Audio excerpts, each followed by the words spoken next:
सानू एक पल चैन न आवे, सानू एक पल चैन न आवे, सजना तेरे बिना, सजना तेरे बिना।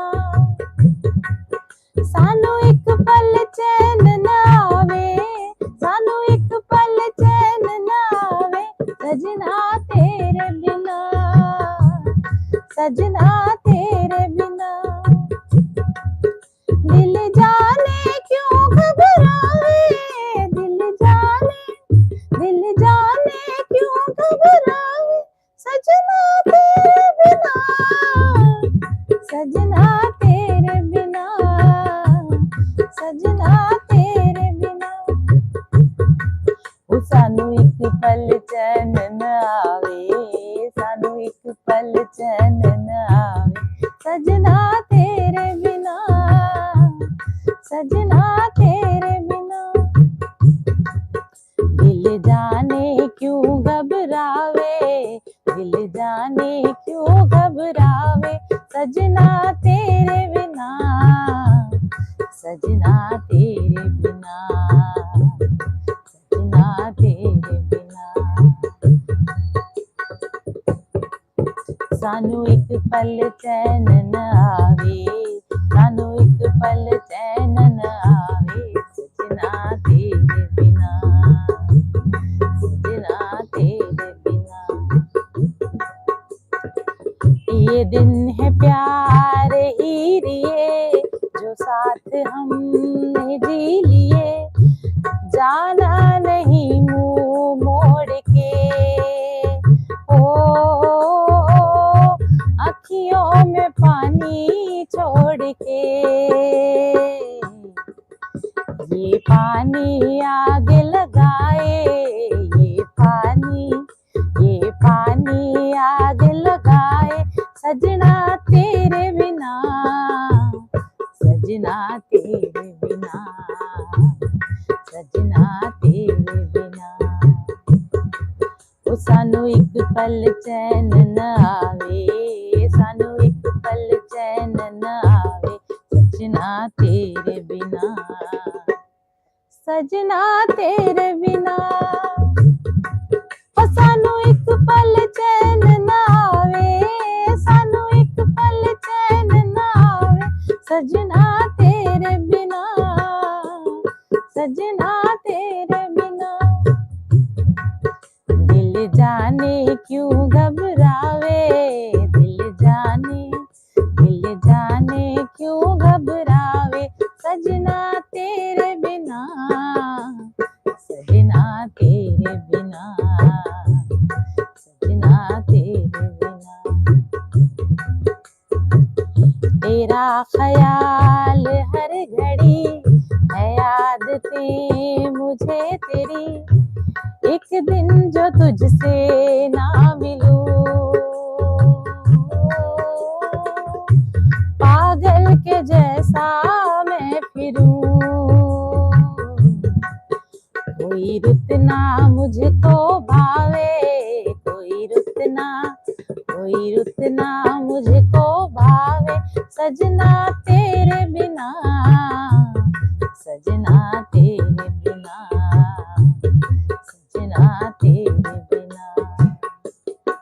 ओ सानू एक पल चैन न आवे, सानू एक पल चैन न आवे, सजना तेरे बिना, सजना तेरे बिना, सजना तेरे बिना, सजना तेरे बिना।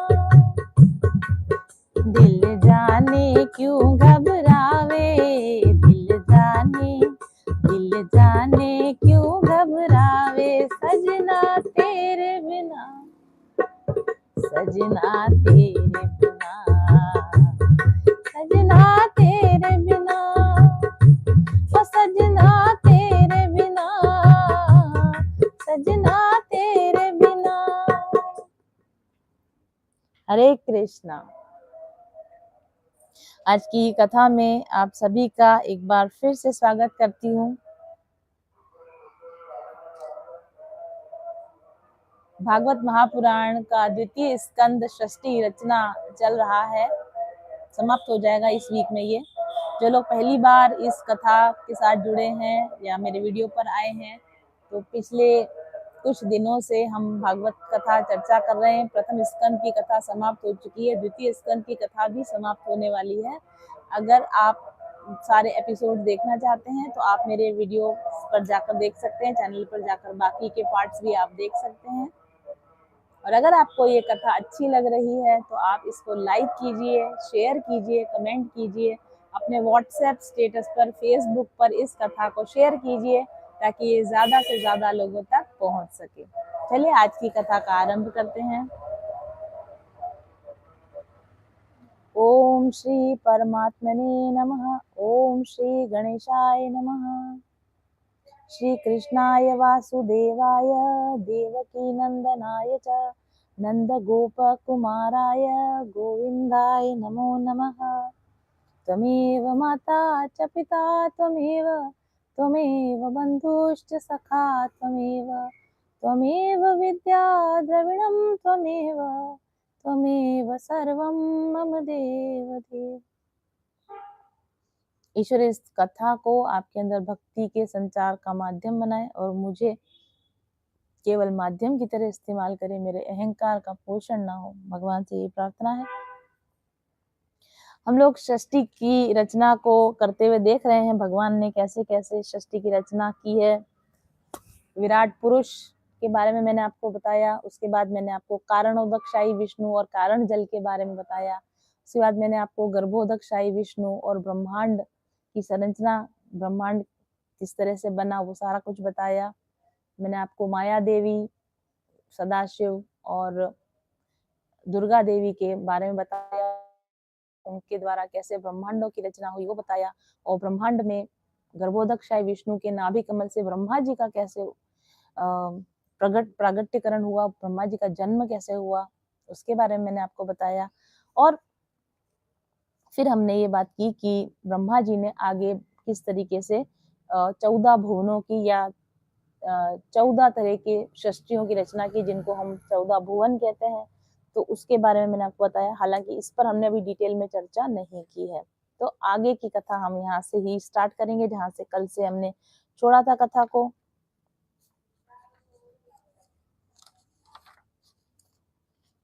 मैंने आपको ये भी बता दिया था, कथा में प्रवेश करने से पहले थोड़ा सा पास्ट देख लेते थोड़ा सा हम, कि मैंने आपको बता दिया था महतत्व की रचना कैसे हुई, उसके बाद महतत्व से अहंकार कैसे बने, अहंकार से फिर अलग अलग तरह की सृष्टियां कैसे हुई, 5 महातत्वों की, 5 तत्वों की रचना कैसे हुई, मैंने इसके बारे में आपको बताया।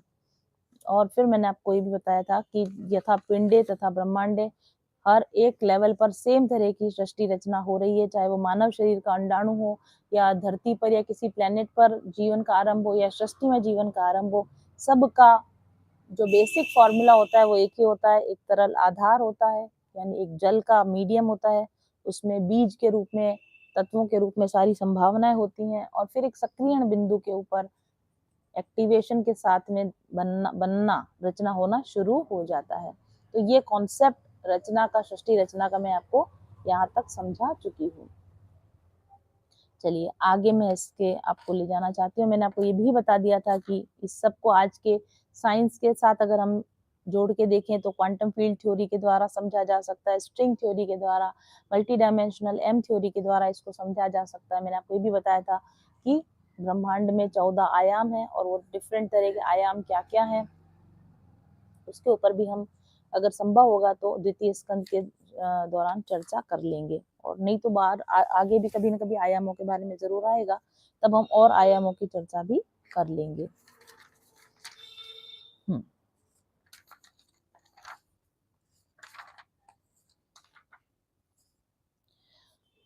तो जब इतनी सारी बातें परीक्षित राजा जी को पता चल गई षष्ठी रचना के बारे में, आगे परीक्षित राजा फिर से सवाल करते हैं, सुखदेव जी से सवाल करते हैं, महाकल्प और उनके अंतर्गत अवान्तर कल्प कितने हैं। देखिए आगे उनकी इंटरेस्ट बढ़ता जा रहा है। कल एक हमारी कथा की मुख्य यजमान भी हैं, मेरी क्लाइंट भी हैं, गायत्री जी, तो गायत्री जी ने मुझे ये बात कही थी कि कथा में इंटरेस्ट बढ़ता जा रहा है, हर दिन और ज़्यादा इंटरेस्ट आता है कि आगे बताएँ, आगे क्या होगा, आगे सृष्टि कैसे बनी, ऐसे। तो जैसे गायत्री जी को इंटरेस्ट आ रहा है, जैसे आप सभी लोगों को इंटरेस्ट आ रहा है, वैसे ही हमारे परीक्षित राजा जी को भी इंटरेस्ट आ रहा है। जब इतना बताया सुखदेव जी ने, विराट पुरुष ये सारा कुछ उनको बताया, तो वो उनको काफ़ी इंटरेस्ट आया उसमें। क्योंकि यहाँ तक की जो रचना हुई है वो किसने करी है? भगवान ने स्वयं करी है। अभी तक ब्रह्मा जी की रचना स्टार्ट नहीं हुई है। आगे ब्रह्मा जी की रचना के बारे में वो जानना चाह रहे हैं कि अच्छा, तो ब्रह्मा जी ने कैसे ब्रह्मांड को बनाया, कैसे काल का विभाग, काल तो भगवान ने बना दिया, कि कालों का विभाग कैसे हुआ, है ना? ये सारा कुछ ब्रह्मा जी ने कैसे किया, इस बारे में परीक्षित राजा जी को क्या हो रहा है? इंटरेस्ट आ रहा है। तो वो आगे सवाल पूछते हैं कि महाकल्प और उसके अंतर्गत अवान्तर कल्प कितने हैं? कल्प मतलब डिफरेंट टाइम जोन्स, है ना? जैसे साल होता है, ईयर होता है, महीना होता है, वीक होता है, ऐसे बड़े लेवल पर उसको कल्प, महाकल्प इस तरीके से कहा जाता है समय को। तो पूछ रहे हैं कि कल्प और महाकल्प को कैसे बनाया, भूत भविष्य और वर्तमान काल का अनुमान कैसे लगाया जाता है, पास्ट किसको बोलते हैं, प्रेजेंट किसको बोलते हैं, फ्यूचर किसको बोलते हैं, ये बताइए आप हमें।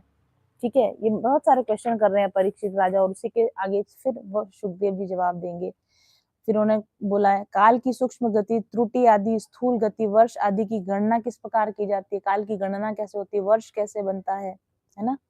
विविध कर्मों से जीवों की कितनी और कैसी गतियां होती है, अगर अलग अलग कर्म करते हैं तो जीवों की कौन सी गतियां होती है, कौन सी जीव कहाँ कहाँ जाते हैं। देव मनुष्य आदि योनियां सत्व रज तम इन तीन गुणों के फलस्वरूप ही प्राप्त होती हैं।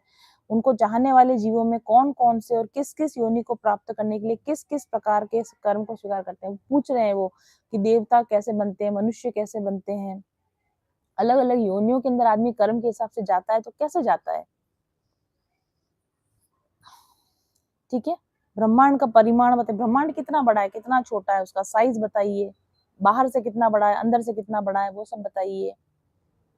उसके बाद में वो कह रहे हैं चरित्र, वर्णाश्रम, धर्म का निरूपण कीजिए, युगों के भेद बताइए, युग कितने हैं, है ना, इसके बारे में बताइए, भगवान के विभिन्न अवतारों के बारे में बताइए। उसके बाद में वो कहते हैं तत्वों की संख्या कितनी है, और कौन कौन से लोगों को अलग अलग योनियों में कौन कौन से ऐश्वर्य प्राप्त होते हैं, कौन कौन सी लोगों की गतियां होती है, ये बताइए। ठीक है, कोई बात नहीं, इसको आप ऐसे रोटेट करके नहीं ला सकते थे क्या? लिखा हो तो मुझे चाहिए नहीं, मुझे सिर्फ ये वाली चीज पूरी चाहिए थी, दूसरा ला दो। आप लोगों को बताने के लिए कुछ डायग्राम मैंने बनवाया है, लेकिन वो थोड़ा ठीक नहीं निकला है अभी। तो उनको इंटरेस्ट आ रहा है ना, आगे आगे पूछ रहे हैं वो कि अगर हम कोई अच्छे कर्म करते हैं, पुण्य कर्म करते हैं तो कौन सी गति मिलती है, अगर बुरे कर्म करते हैं तो कौन सी गति मिलती है। ये सारी बातें राजा परीक्षित पूछ रहे हैं। तो जब राजा परीक्षित ने सब भगवान की ये सारी बातें सुनने के लिए प्रार्थना की, तो सुखदेव जी को बड़ी प्रसन्नता हुई, अच्छी अच्छी बातें पूछ रहे हैं, सबके लिए ही पूछ रहे हैं। तो फिर आगे वो प्रश्न सुखदेव जी हैं, आगे इसके बारे में बताना शुरू करते हैं। तो कल हमने आपसे बात कही थी कि ब्रह्मा जी नाभि कमल से उत्पन्न हुए, कमल के ऊपर बैठे हैं और सोच रहे हैं कि मैं कौन हूँ, कहाँ से आया हूँ। इस कमल के ये कमल इतना बड़ा है, ये कमल ही ब्रह्मांड में कन्वर्ट हो गया। एक्चुअली ये जो कमल का पुष्प था, कमल कोश बोलते हैं उसको, वो कमल का कोश इतना बड़ा था, इतना बड़ा था, मतलब वो भी भगवान ने ही जगह प्रदान करी, मतलब वो मटेरियल, कमल के रूप में मटेरियल किसने दिया, वो भी भगवान ने ही तो दिया है। उसी कमल के फूल पर बैठकर तपस्या करी, और उसी कमल के फूल का पूरा सारे 14 लोग उसी कमल के फूल से बना दिए। ठीक है, तो यहाँ पे देखिए क्या लिखा है। अब मैं आगे थोड़ा पढ़ के सुनाती हूँ, फिर मैं आपको समझाती जाऊंगी। यहाँ लिखा है, तो ब्रह्मा जी को जब पता चला कि मुझे कुछ समझ में ही नहीं आ रहा, वो नाभि कमल में नीचे उतरते गए, नीचे उतरते गए, कितना भी नीचे उतरे, कुछ उसका और चौर उनको पता नहीं चला। मैंने बता दिया, वो कमल कितना छोटा मोटा कमल नहीं था, वो इतना बड़ा कमल था जिसमें 14 लोक बन जाए पूरे, इतना बड़ा कमल था वो। तो जब उनको पता चल गया कि इसका तो और चोर अपने पता नहीं चलने वाला, अपने बस का रोग नहीं, तो चुपचाप आकर वापस कमल पर बैठ गए और ध्यान करने लगे, तपस्या करने लगे। इसको तो मैं साइड में ही रखना पड़ेगा। तो तपस्या करने लगे, तो ब्रह्मा जी की निष्कपट तपस्या से प्रसन्न होकर भगवान ने उन्हें अपने रूप का दर्शन कराया। जब हार गए कि छोड़ दिया कि क्या है, कुछ समझ में नहीं आ रहा है, तो वो क्या करने लगे, तपस्या करने लगे। जब तपस्या कर रहे थे तो भगवान बड़े प्रसन्न हुए, और भगवान ने उनको अपने रूप का दर्शन कराया, और आत्म तत्व के ज्ञान के लिए उन्हें परम सत्य परमार्थ वस्तु का उपदेश दिया। पहले तो अपना दर्शन कराया, उसके बाद आत्म तत्व का ज्ञान कराया, फिर सृष्टि रचना कैसे करनी उसका ज्ञान कराया, उसी को चतुश्लोकी भागवत कहते हैं। आगे इसमें डिटेल्स लिखी हुई है। 3 लोकों के परम गुरु आदि देव ब्रह्मा जी अपने जन्म स्थान कमल पर बैठकर सृष्टि की रचना करने की इच्छा से विचार करने लगे। उनको बता दी चतुश्लोकी भागवत बता दी ऐसे करनी, फिर भी कुछ उनको समझ में नहीं आया कि कैसे करनी है। परंतु जिस ज्ञान दृष्टि से सृष्टि का निर्माण हो सकता था और जो सृष्टि व्यापार के लिए वांछनीय है, वह दृष्टि उन्हें प्राप्त नहीं हुई। फिर भी विजन नहीं आ रहा माइंड में कि कैसे बनाऊं, कैसे बनाऊं, कैसे करूं, समझ में नहीं आ रहा है। तो उनको नहीं समझ में आ रहा था, तो वो यही चिंता कर रहे थे। तो वह एक दिन यही चिंता कर रहे थे कि प्रलय के समुद्र में, वो कारण ओशियन है ना, प्रलय के समुद्र में उन्हें व्यंजनों के 16वें और 21वें अक्षर त और प यानी तप तप ऐसा उन्होंने सुना, यानी कि तप करो ऐसा उनको सुनाई दिया। 2 बार सुना तप तप उनको सुनाई दिया। कहाँ से सुनाई दिया? कारण ओशियन में। कारण ओशियन में क्या है? नाद है, शब्द है। तो शब्द क्या आया उनके पास? तप, तप करो तप करो। परीक्षित, महात्मा लोग इस तप को ही त्यागियों का धन मानते हैं, है ना। त्यागियों का, महात्माओं का सबसे बड़ा गुण, सबसे बड़ा धन क्या है? तप। कितनी तपस्या, जितनी तपस्या होती है उतना उनका बल मिलता है, उस तपस्या का बल मिलता है। यह सुनकर ब्रह्मा जी ने वक्ता को देखने की इच्छा से चारों ओर देखा। कहाँ से आई आवाज? उन्होंने चारों तरफ देखा। 4 तरफ देखने की वजह से ब्रह्मा जी के 4 मुंह हो गए। सब तरफ वो ढूंढ रहे हैं उस, कहाँ से आ रही है आवाज? कोई तो है ही नहीं, फिर आवाज कहाँ से आ रही है? तो ब्रह्मा जी ने जब चारों ओर देखा, लेकिन उनको वहां कोई भी और नजर नहीं आया। वे अपने कमल पर बैठ गए। अब आवाज आई तब करो, आज्ञा मिल गई है, लेकिन दिख तो कोई रहा ही नहीं है, लेकिन उन्होंने आज्ञा का पालन किया।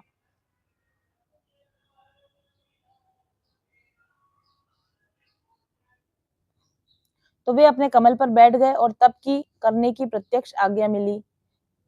उन्होंने ये सोचा कि मुझे तप करने की आज्ञा मिल गई है, ऐसा निश्चय करके उसी में अपना हित समझकर उन्होंने अपने मन को तपस्या में लगा दिया। ये बहुत अच्छी बात करी कि बस अंदर से इंट्यूशन आई उनको, या समझ ले आवाज आई उनको, अब क्या है, क्यों करना है, कुछ भी क्वेश्चन नहीं किया और तपस्या करने के लिए बैठ गए। ब्रह्मा जी तपस्वियों में सबसे बड़े तपस्वी हैं। कोई भी रचना करनी हो ना, कोई नया चीज बनानी हो, तपस्या करनी बहुत जरूरी होती है। तो ब्रह्मा जी तपस्या करने बैठ गए। उनका ज्ञान अमोघ है। उन्होंने उस समय 1 सहस्त्र दिव्य वर्ष पर्यंत, कितने साल? 1000 दिव्य वर्ष, बहुत लंबा समय, 1000 दिव्य वर्ष तक एकाग्र चित्त से अपने प्राण, मन, कर्मेंद्रिय और ज्ञानेंद्रियों को वश में करके ऐसी तपस्या की जिससे वे समस्त लोगों को प्रकाशित करने में समर्थ हो गए। समस्त लोग प्रकाशित हो गए, अंदर माइंड में सब आइडिया आ गया कि अच्छा लोग ऐसे बनाने हैं। इतनी तपस्या करी, एकाग्र चित्त होके कैसे बनाओ, कैसे, यानी एक ही क्वेश्चन के ऊपर इतने लंबे समय तक ध्यान किया, एकाग्र चित्त होकर उसका मनन किया, कैसे बनाना होगा, तब जाके सभी 14 लोगों का जो उनको बनाने का आइडिया था उनके माइंड में आ गया। आगे सुनिए, वेरी इंटरेस्टिंग। और गायत्री जी ने कल एक सवाल मुझसे पूछा था। एक तो उन्होंने ये कहा था कल की कथा सुननी है, आगे क्या होता है, ब्रह्मा जी क्या करते हैं वो सुनना है हमें। और एक उन्होंने ये बात कही थी कि यार भगवान ने जब सृष्टि बनाई, इतनी मेहनत भी करी, तो फिर इसमें इतना नेगेटिव क्यों बना दिया? इतने अच्छी चीजें बनाते हैं, सब बढ़िया बनाते हैं, ये दुख और ये सब, ये तो सबके ही सवाल है, कॉमन सवाल होता है, सबका सवाल होता है। तो सबसे पहले तो आपको ये बात जाननी है, गायत्री जी भी और बाकी सब लोग भी, भगवान ने कहा बनाई ये, जो आपको ये दुख वाली सृष्टि नजर आती है जिसमें नेगेटिविटी है, सारी सृष्टि जो नजर आ रही है, ये तो ब्रह्मा जी की बनाई हुई सृष्टि है। ठीक है, ब्रह्मा जी तो जीव ही तो हैं, आपके हमारे जैसे जीव ही तो हैं। ठीक है तो जीव ही है ना। तो जीव क्या बनाएगा? जीव जीव कुछ भी बनाएगा वो इम्परफेक्ट चीज ही बनाएगा। भगवान ने जो मटेरियल दिया था, रॉ मटेरियल दिया था, उससे ब्रह्मा जी बहुत कुछ बना सकते थे, अच्छा बना सकते थे, लेकिन अब वो जीव है, तो जीव तो अपने हिसाब से ही चीजें बनाएगा।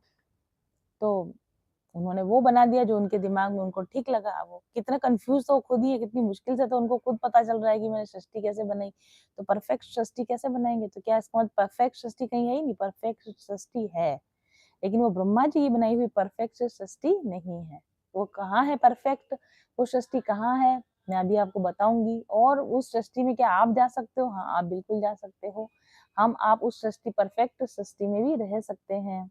उसका भी आपको जुगाड़ बिठाएंगे, बताएंगे अभी।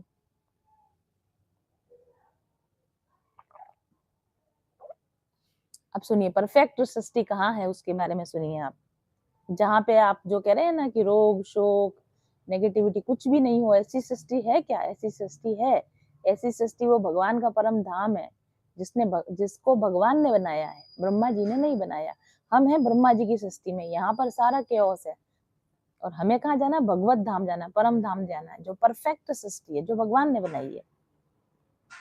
तो देखो वो क्या कहते हैं, ब्रह्मा जी की तपस्या से प्रसन्न होकर भगवान ने उन्हें अपना लोक दिखाया, क्योंकि उनके दिमाग में उनको क्या बनाना, जैसे देखो इट्स वेरी सिंपल, जैसे हमको अपना मकान बनाना होता है, अपना घर बनाना होता है, तो समझ में नहीं आता क्या बनाए, कैसा बनाए, कैसा बनाए। फिर हम क्या करते हैं, आर्किटेक्ट हमको प्लान भी दे देता है कि देखो ये इस तरह का प्लान है, कागज पे प्लान भी देता है, फिर भी हमारे समझ में नहीं आ रहा होता है कि अभी ये कागज पे तो बना हुआ है, प्लान तो समझ में आ रहा है, पर ये कैसा दिखेगा, कैसा दिखेगा, ये कैसा दिखेगा। तो फिर आर्किटेक्ट हमको क्या बोलता है कि मैंने एक पहले घर बनाया, चलो मैं आपको दिखा के आता हूँ, आप वो देख लो, अगर आपको वो पसंद आ जाएगा तो वैसा बना देंगे, है ना। तो हमको कोई बनी बनाई चीज देखे ना, पहले की बनी बनाई, की अच्छा ये ऐसा, रियल में जाके देखें तो फिर आइडिया आता है कि अच्छा ये नक्शे बनाना, नक्शा जो है ये ऐसा बनाना है ना, ऐसा होता है ना। या फिर हम लोग जब अपना घर बनाने वाले होते हैं तो हम 2 4 5 अच्छे जो घर होते हैं, हमारी फ्रेंड ने भी कोई नया घर बनाया है, रिलेटिव्स में कोई किसी ने अच्छा नया घर बनाया, तो हम वो घर देखने जाते हैं कि उनका घर कैसा बना है, उनके किचन कहाँ बना है, उनके किचन कहाँ बनाया है, लिफ्ट किधर लगाई है, तो उनका देखने जाते हैं हम लोग, है ना, कि कहाँ खुली जगह कैसे छोड़ी है, गली कहाँ छोड़ी है, विंडो कहाँ छोड़ी। सब लोग जो पहली बार घर बनाते हैं उनको लगता है कि 2 4 बने हुए घर देख ले, हम खाली मॉडल पे या कागज पे समझ में ही नहीं आता है। देखिए मैंने आपको एक ही बात बोली है, यथा पिंडे तथा ब्रह्मांड, जो आपके दिमाग में कंफ्यूजन चलते हैं वो ब्रह्मा जी के भी चल रहे हैं। ठीक है, तो आप में और हम में केवल क्वांटिटी का अंतर है, स्वभाव में कोई अंतर नहीं है। तो ब्रह्मा जी को भगवान ने क्या बोला, सृष्टि रचना करो, प्रिंट भी दे दिया, ऐसे ऐसे बनाना है, लेकिन कंफ्यूजन हो रहा है। इतने तपस्या कर ली, फिर ये तो पता चला कि ठीक है ऐसे लोक वगैरह बनाने, अलग अलग लोक बनाने में, लेकिन कैसा बनाना है, क्या डिजाइन रखूं, कुछ समझ में नहीं आ रहा है। लेकिन फिर तपस्या करी तो भगवान को समझ में आ गया कि यार इसको थोड़ा हिंट देना पड़ेगा, इसको समझ में नहीं आ रहा है कैसा बनाना है। तो भगवान ने क्या किया, उनको अपना लोक दिखाया कि चलो मैं अपना घर दिखाता हूँ आपको, फिर आपको समझ में आ जाएगा कैसा बनाना है। तो भगवान ने ब्रह्मा जी को जो अपना लोक दिखाया, अपना घर ले जाकर दिखाया, दैट इज परफेक्ट सृष्टि। वो भगवान का बनाया वो लोक है, वो बिल्कुल परफेक्ट है। तो भगवान, तो ब्रह्मा जी वो लोक देख कर आए, भगवान का वो लोक देख कर आए, फिर उनको दिमाग में आया कि अच्छा ऐसा ऐसा बनाना है, तो उसको बनाने की कोशिश करी। ये जो ब्रह्मांड जो बने हुए हैं, जितने भी दूसरे ब्रह्मांडों के, तो हमको क्या पता, हमारे अपने ब्रह्मांड का तो हमको पता है। तो वो जो लोक देख कर आए भगवान के, उस लोक के हिसाब से अपने यहाँ पे ब्रह्मांड की रचना करने की कोशिश करी। लेकिन आप सोचे कि उनसे क्या अभी भी परफेक्ट बन नहीं पा रहा है, ब्रह्मा जी से परफेक्ट बन नहीं पा रहा है। तो वो क्या करते हैं, आपने पढ़ा होगा, अभी मैं आगे और भी बताऊंगी आपको, कि वो दिन भर सृष्टि की रचना करते हैं, दिन भर सृष्टि की रचना करते हैं, और रात को सोने जाने से पहले उस जितनी बनाई है उसको सब समेट के खत्म करके सो जाते हैं। क्यों करते हैं, हम ऐसा क्यों करते हैं? अगर हमने दिन भर कोई काम किया और अगर अच्छा किया होता और हम उससे सेटिस्फाई होते, तो हम उसको रात को सब खत्म करके सोते क्या? ऑब्वियसली हम उसको रात को खत्म करके नहीं सोते। अपनी कोई बनाई हुई कृति होती है और हमें पसंद होती है और अच्छी होती है, तो हम उसको दूसरी बना लो ना, और अच्छी बनाएंगे, उसी में बेटरमेंट करेंगे, उसको पूरी खत्म करके, जीरो से खत्म करके, जीरो से कब बनाता आदमी, जबकि उसको पहले का बना दिन भर का काम पसंद नहीं आता, तो अब कल बनाऊंगा, आज का तो सब बेकार हो गया, अभी कल बनाऊंगा मैं इसको। तो ब्रह्मा जी हर दिन सुबह उठते हैं, हर दिन सृष्टि बनाते हैं, फिर शाम तक आते आते इतना केओस हो जाता है उसके अंदर, इतनी गड़बड़ियां हो जाती है उसके अंदर, फिर उनको लगता है इसको हटाओ, कल सुबह वापस फ्रेश माइंड से वापस नई सृष्टि बनाऊंगा।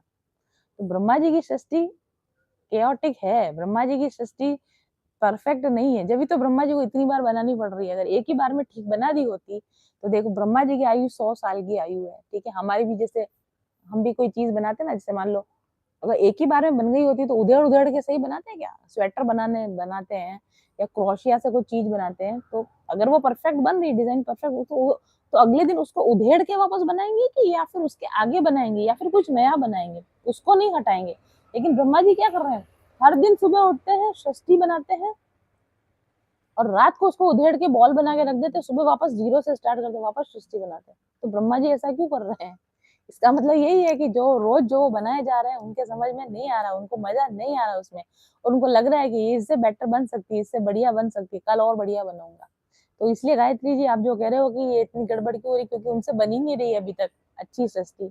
और अच्छी सृष्टि इसलिए नहीं बन रही क्योंकि वो परफेक्ट देख कर आ गए, जैसे हम कोई बहुत अच्छी चीज को पहले चख के आ जाए, स्वाद चख के आ जाए, तो फिर उससे कम वाली चीज हमारे पसंद नहीं आती। तो ब्रह्मा जी को भगवान भगवान ने क्या दिखाया, अपना लोक दिखा दिया, देखो मेरा लोक ऐसा है। अब वो इतना परफेक्ट लोग ब्रह्मा जी इतना परफेक्ट लोग देख कर आगे उसकी उसकी कॉपी बनाने की कोशिश करे, उसकी कॉपी बन ही नहीं रही, उसकी फर्स्ट कॉपी सेकंड कॉपी छोड़ो, उसकी 100th कॉपी भी नहीं बन पा रही है। अब उसकी कॉपी बन नहीं रही है तो अब ब्रह्मा जी ने देख लिया कि परफेक्ट सृष्टि कैसी होती है, वो देखा है। अब वो ट्राई मार रहे हैं, लेकिन वो परफेक्ट सृष्टि उनसे बन ही नहीं रही। तो परफेक्ट सृष्टि जब बन ही नहीं रही तो वो रोज उठते हैं, ट्राई करते हैं। पूरे जीवन ब्रह्मा का 100 वर्ष का जीवन, हर दिन उठते हैं, सृष्टि बनाते हैं, नहीं पसंद आती, हर दिन उठते सृष्टि बनाते हैं, नहीं पसंद आती, हर दिन उठते हैं, सृष्टि नहीं पसंद आती। ठीक है, तो इसलिए जो है सृष्टि में परफेक्शन आए कैसे, बनाने वाला ही परफेक्ट नहीं है। बनाने वाला परफेक्ट कौन है, ये ठाकुर जी। और इन्होंने क्या बनाई है, इन्होंने अपनी परफेक्ट सृष्टि बना रखी। लेकिन बाय गॉड्स ग्रेस फिलहाल अभी हम वहां पे नहीं है, हम यहाँ ब्रह्मा जी की सृष्टि में, इसलिए जैसी है उसी को झेलो अब आप। तो तो उन्होंने ब्रह्मा जी को क्या किया, ब्रह्मा जी को भगवान ने अपना लोक दिखाया। अब इसमें जो लिखा है मैं उसको पढ़ूंगी ताकि आपको थोड़ा आइडिया होगा। तो उनकी तपस्या से प्रसन्न होकर भगवान ने उन्हें अपना वह लोक दिखाया जो सबसे श्रेष्ठ है। ठीक है, सबसे श्रेष्ठ लोक कौन सा है, वह लोक जिसमें भगवान खुद रहते हैं और जिसके परे कोई दूसरा लोक नहीं है। मतलब भगवान का लोक इतना परफेक्ट है, इतना परफेक्ट है, इतना परफेक्ट है कि उसके जैसा कोई भी दूसरा लोक है ही नहीं। अब वो किस लोक की बात करें, जो इनको लोक दिखाया है ना, ये लोग इनको वैकुंठ लोक दिखाया है। ये मैं आपको जो डायग्राम दिखा के आई हूँ यहाँ पर,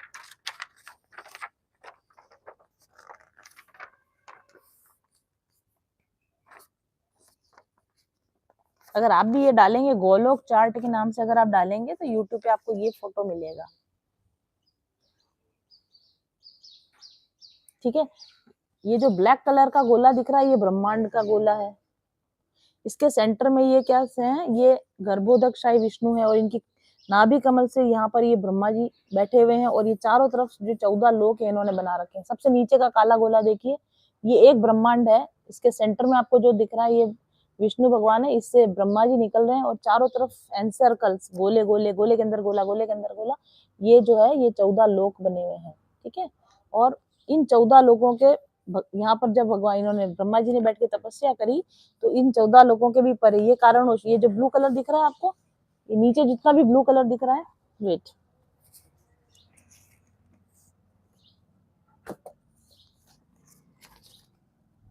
ये जो ब्लू कलर दिख रहा है ये सारा कारण जल है, ये कारण जल है। ठीक है, और इसके अंदर ये बैठे हुए, ये सो रहे हैं यहाँ पर, इस जगह पर ये सो रहे हैं, कारणोदकशाही विष्णु सो रहे हैं। ठीक है, और इसके ऊपर, इस कारण जल के ऊपर जो आपको व्हाइट कलर दिख रहा है, ये सारा व्हाइट कलर, ये ब्रह्म ज्योति का स्थान है। ये वाला, ये ब्रह्म ज्योति का स्थान है। और इस ब्रह्म ज्योति के ऊपर वाले जो लोक होते हैं उनको वैकुंठ लोक बोलते हैं। और वैकुंठ लोक के ऊपर जो स्थान है, ये पिंक कलर में जो आपको ऊपर दिख रहा है, ये गोलोक वृंदावन है, गोलोक वृंदावन। तो हमारी पोजीशन कहाँ है, हम ऐसे ब्रह्मांड में, इसके कहीं ऊपर जाके ब्रह्म ज्योति, उसके और ऊपर जाके वैकुंठ लोक है, उसके और ऊपर जाके गोलोक धाम है। तो ब्रह्मा जी को जो यहाँ पर दिखाया वो वैकुंठ लोक दिखाया गया है।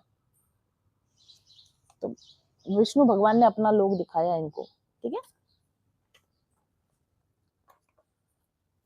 आप भी ढूंढ सकते हैं इसको, गोलोक चार्ट नाम से डालेंगे तो आपको मिल जाएगा। तो इनको अपना लोक दिखाया जो सबसे श्रेष्ठ है, जिसके परे कोई भी लोक नहीं है। हालांकि गोलोक वृंदावन इन्होंने और बाद में देखा है, बाद में और कभी जाके देखा था, लेकिन जो वैकुंठ है ना अभी उसकी ही बराबरी नहीं कर पाया। गोलोक को तो आप भूल जाओ, उसको तो ब्रह्मा जी को खुद नॉलेज बहुत टाइम बाद हुआ कि वैकुंठ के ऊपर भी कुछ है, वो उनको बाद में पता चला। हालांकि वैकुंठ और गोलोक में ऐसा कोई फर्क नहीं है कि आप ये सोचे कि, ये जो फर्क है ना वो फर्क केवल इसका है कि वाइब्रेशन का कोई फर्क नहीं, क्योंकि रहते यहाँ विष्णु भगवान ही रहते हैं और राम भगवान ये सब यहाँ रहते हैं और कृष्ण भगवान यहाँ पर रहते हैं। तो इसका फर्क सिर्फ इतना ही है, दोनों में कोई ज्यादा फर्क नहीं है। ये नहीं कि आप ऊंचाई नीचे का मतलब ये नहीं कि ये कोई नीचे लोक है और उसके ऊपर गोलोक है, ऊपर गोलोक होने का मतलब बेटर नहीं है। इसका सिर्फ एक्सप्रेशन का फर्क है। जैसे कि समझ लीजिए एक ही घर हो, इसके अलग अलग कमरे हो, तो बहुत सारे कमरे वैकुंठ वैकुंठ वैकुंठ वैकुंठ बहुत सारे हैं, एक्चुअली वैकुंठ लोग बहुत सारे, लेकिन जो गोलोक वृंदावन है ना वो केवल एक ही है। ये सभी एक ही लेवल के है। ऐसा नहीं कि ये नीचे है, ये ऊपर है, ऐसा नहीं है। लिटरली ऊपर नीचे नहीं है, लेकिन इनमें एक्सप्रेशन का फर्क है। भगवान के एक्सप्रेशन, भगवान ने किस तरीके से उसको एक्सप्रेस किया है, अपने आप को किस तरीके से वहां एक्सप्रेस किया है, इसका फर्क है। जैसे एक घर जो होता है उसके उसमें बहुत सारे कमरे हो सकते हैं, लेकिन मास्टर बेडरूम उसका एक ही होता है। तो जैसे भगवान, जितने भी भगवान के लोग हैं ना, उनके सबके जो अलग अलग अलग अलग रूम्स है, वो तो वैकुंठ लोक हो गए। या जैसे राम भगवान का एक अवतार हुआ, तो उस अवतार का जो एक वैकुंठ लोक है, वो साकेत धाम कहलाता है। इस तरह से जैसे कि नरसिंह अवतार हुआ, तो नरसिंह अवतार जहाँ पर रहते हैं वो एक वैकुंठ लोक हुआ, वो नरसिंह लोक हो गया। इसी तरीके से हयग्रीव अवतार अगर हुआ, तो ये अवतार आप क्या सोचते हो, अवतार नष्ट नहीं हो जाते कि जैसे अवतार हुआ फिर वो कहाँ चला गया, अवतार कहाँ चला जाता है, कभी आपने सोचा है? उन अवतारों के अपने लोक हैं, वो ऐसा नहीं है कि आए और गायब हो गया। भगवान की कोई भी चीज जब बनती ना, वो इटर्नल होती है, हमेशा के लिए होती है। जो कोई भी चीज भगवान ने बनाई है, वो भगवान की इच्छा से बनी है और भगवान ने बनी, वो इटर्नल है, वो खत्म नहीं होती। तो जैसे नरसिंह अवतार भगवान का हुआ, तो नरसिंह अवतार होके खत्म नहीं हो जाएगा। नरसिंह अवतार का अपना लोक है, नरसिंह लोक, उसमें वो नरसिंह भगवान रहेंगे। इसी तरह से राम भगवान आए, आए क्या मतलब आए हैं, मतलब ऑलरेडी हैं वहां पर। थोड़े समय के लिए वेकेशन पे नहीं जाते हम, जैसे वेकेशन पे जाते हैं वापस अपने घर चले जाते हैं। तो राम भगवान का ओरिजिनल घर कौन सा, साकेत धाम। साकेत धाम भी एक तरह का वैकुंठ लोक है। तो साकेत से आते हैं, थोड़े समय के लिए वेकेशन पे आए, धरती पे आए या किसी और प्लेनेट पे जन्म लिए, अवतार लिया, और फिर वापस अपने साकेत धाम चले गए। तो साकेत भी एक तरह का वैकुंठ लोक है। इसी तरह से मत्स्य अवतार अगर हुआ, वराह अवतार हुआ, कुर्म अवतार हुआ भगवान का, जितने भी 24 अवतार हुए, ऐसे तो अनंत अवतार हुए हैं भगवान के, तो अनंत वैकुंठ लोग हैं। जितने जितने अवतार है, उनके सबके अपने पर्सनल वैकुंठ है, सबके अपने अपने पर्सनल वैकुंठ लोग हैं। तो इसलिए वैकुंठ तो क्या हो गए, बहुत सारे लोग हो गए, वैकुंठ लोग बहुत हो गए। लेकिन सारे भगवान है तो सारे एक ही है ना भगवान, लेकिन जो भगवान का ओरिजिनल फॉर्म है, बिल्कुल ओरिजिनल आदमी कहाँ रहता है, अपने बेडरूम में सबसे ओरिजिनल फॉर्म में रहता है। आप ड्राइंग रूम में जाओगे तो ड्राइंग रूम में आपका एक व्यवहार अलग तरीके का होगा, ऑफिस जाओगे तो आपका व्यवहार एक अलग तरीके का होगा, है ना, आपका रोल वहां अलग तरीके का है। लेकिन जब आप अपने बेडरूम में होते हो, तब आपका कोई रोल नहीं होता, आप वो होते हो जो आप ओरिजिनली हो। तो भगवान का जो बेडरूम है, वो गोलोक धाम है। वहां भगवान वैसे रहते हैं जैसे कि भगवान एक्चुअली है। वो कोई अवतार लेके, कोई रूप लेके, किसी रोल के लिए नहीं है। वो वहां पर वो है जो कि वो ओरिजिनली है। वो जो भगवान का प्लेस है, जहां पर वो जैसे हैं वैसे ही रहते हैं, वो वाला जो धाम होता है, उसको गोलोक धाम बोलते हैं। वो उनका पर्सनल धाम है। वहां पर वो किसी तरह के रोल में नहीं, वो वहां वो अपनी पर्सनल लाइफ जी रहे हैं। ठीक है, जैसे अगर मैं यहाँ पर अभी कैमरा के सामने हूँ, तो ये एक तरीके का मेरा फॉर्म है, लेकिन मैं यहाँ से जाने के बाद अपने रूम में जाऊंगी तो रिलैक्स होके जैसे भी, तो वहां पर मेरी जो फॉर्म है ना, वो मेरी ओरिजिनल फॉर्म है। जो मेरे हस्बैंड के सामने, मेरे बच्चों के सामने, जो मेरा व्यवहार करने का तरीका है, मेरा बोलने का तरीका, वो वैसा नहीं होगा जैसा कैमरा के सामने होगा। तो वो लोग मेरा असली रूप वो लोग देख पाते हैं। इसी तरह से भगवान का जो असली रूप है, जो वो अपने सखा गोप गोपियां राधा जी के सामने जो अपना व्यक्त प्रकट करते रूप, असली रूप, वो जगह जो है जहां पर उस रूप में भगवान रहते हैं, जो वो कृष्ण भगवान के रूप में रहते हैं, वो गोलोक धाम है। तो भगवान कृष्ण का जो रूप है ना, वो उनका ओरिजिनल रूप है। भगवान ओरिजिनली कृष्ण है। फिर बाद में अवतार लेना, रूप बदलना, अलग अलग से रोल करना, वो राम बन गए, कभी कृष्ण बन गए, कभी नरसिंह बन गए, कभी विष्णु बन गए, महाविष्णु बन गए, विराट रूप ले लिया, या फिर मत्स्य अवतार ले लिया, कूर्म अवतार ले लिया, मोहिनी अवतार ले लिया, वराह अवतार ले लिया। ये सब तो क्या है, उनके डिफरेंट रोल के हिसाब से जो उन्होंने लीलाएं करी, उसके लिए उन्होंने जो जो रूप धारण किए, तो उनके जो लोक है, वो वैकुंठ लोक कहलाते हैं। वो भी सारे लोग हमेशा होते हैं। बट ये सब अवतारों के और रूपों के और ड्यूटियों के अलावा, वो जो है ओरिजिनली, वो कृष्ण भगवान है, वो जो अपने घर में रहते हैं। और उनका जो घर है, जो हमारा भी घर है, वो गोलोक वृंदावन है। गोलोक वृंदावन भी ब्रह्मा जी को नहीं दिखाया है। ब्रह्मा जी को क्या दिखाया है, वैकुंठ दिखाया है। हालांकि ब्रह्मा जी ने गोलोक देखा है, ब्रह्म संहिता में पूरा वर्णन है, गोलोक का भी वर्णन आता है, वो भी ब्रह्मा जी देख कर आए। और जब उसको देख लिया, वो भी देख ही लिया मीनवाइल, जब सृष्टि बना रहे थे, और यहाँ जो वर्णन किया वो वैकुंठ का वर्णन किया। बट वो ब्रह्मा जी वो भी देख कर आए, गोलोक भी देख कर आए, वैकुंठ देख लिया, गोलोक देख लिया। अब उसके बाद में अभी अपनी सृष्टि बना रहे तो कुछ पसंद ही नहीं आ रही। अब जैसे कि एक बार आदमी अगर मान लो 5 स्टार होटल का खाना खा ले, या किसी बहुत बढ़िया इंटरनेशनल शेफ के हाथ का खाना खा ले, अब फिर उसके बोले कि ठेले वाले के हाथ की दाल पूड़ी खा, तो भाईगी क्या, उसको भाईगी नहीं, उसका स्टैंडर्ड वैसा, वो हाई क्लास स्टैंडर्ड देखकर आ गया, अब उसके बाद वो लोअर क्लास वो करने की कोशिश भी करेगा तो वो बना नहीं पाएगा।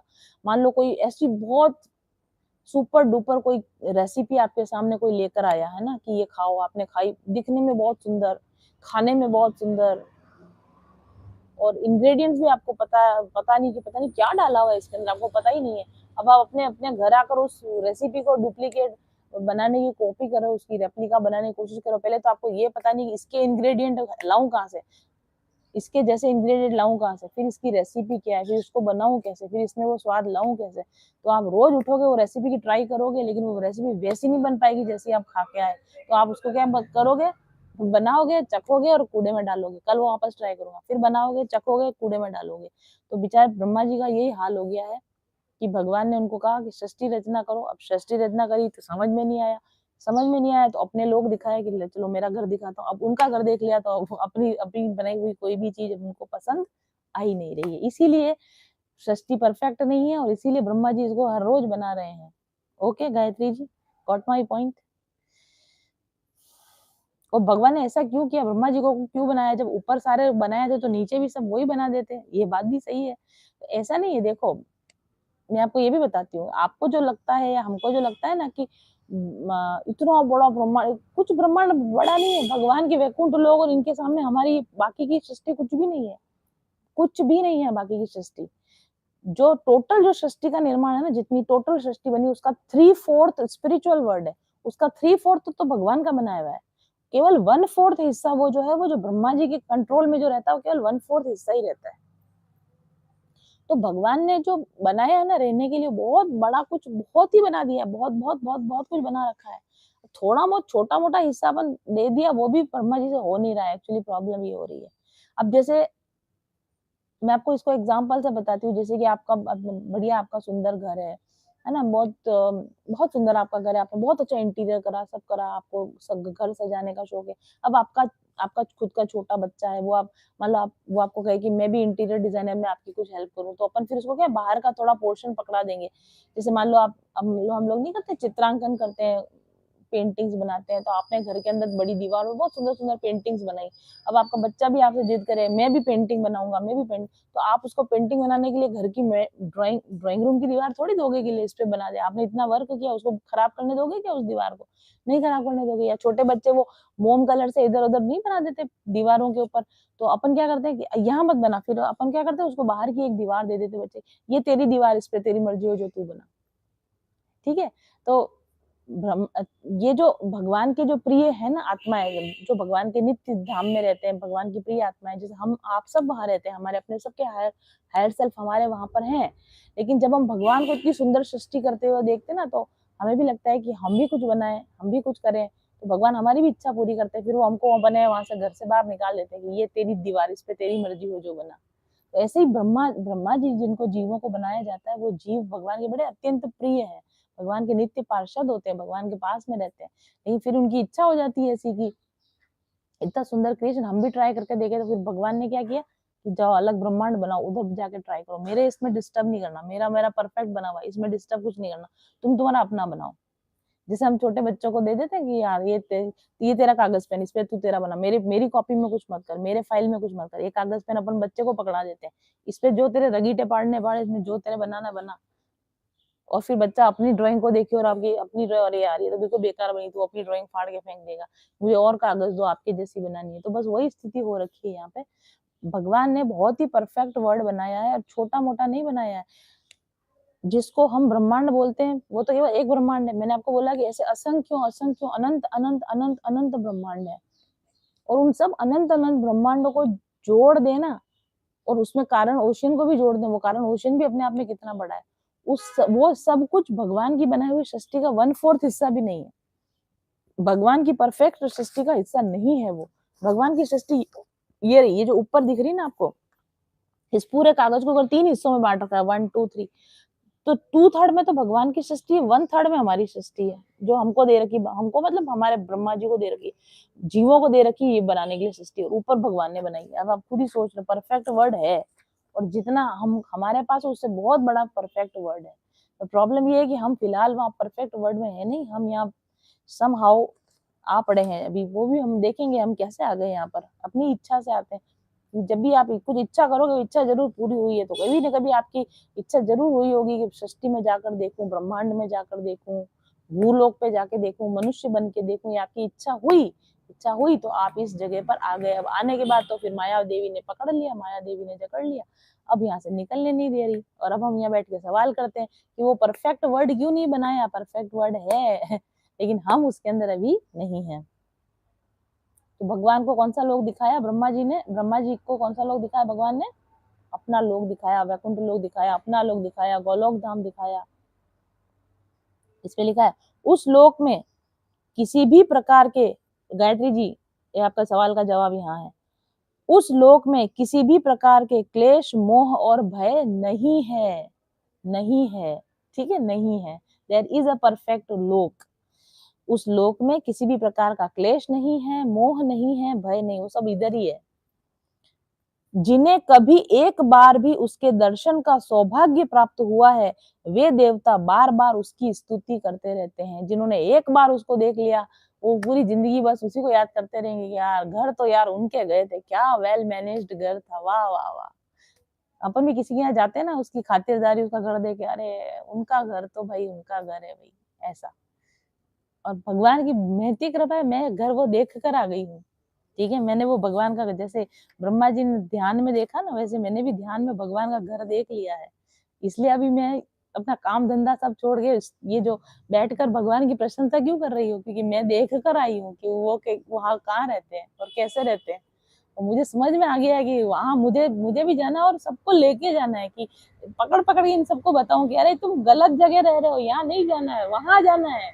तो मैं तुम्हें सुनाऊं कि देखो भगवान का घर कैसा है, तुम भी एक बार जान जाओगे, तुम भी एक बार सुन लोगे भगवान का घर कैसा है, तो फिर ये ब्रह्मा जी वाला घर अच्छा नहीं लगेगा, फिर ऐसा लगेगा हम अपने घर जाएं।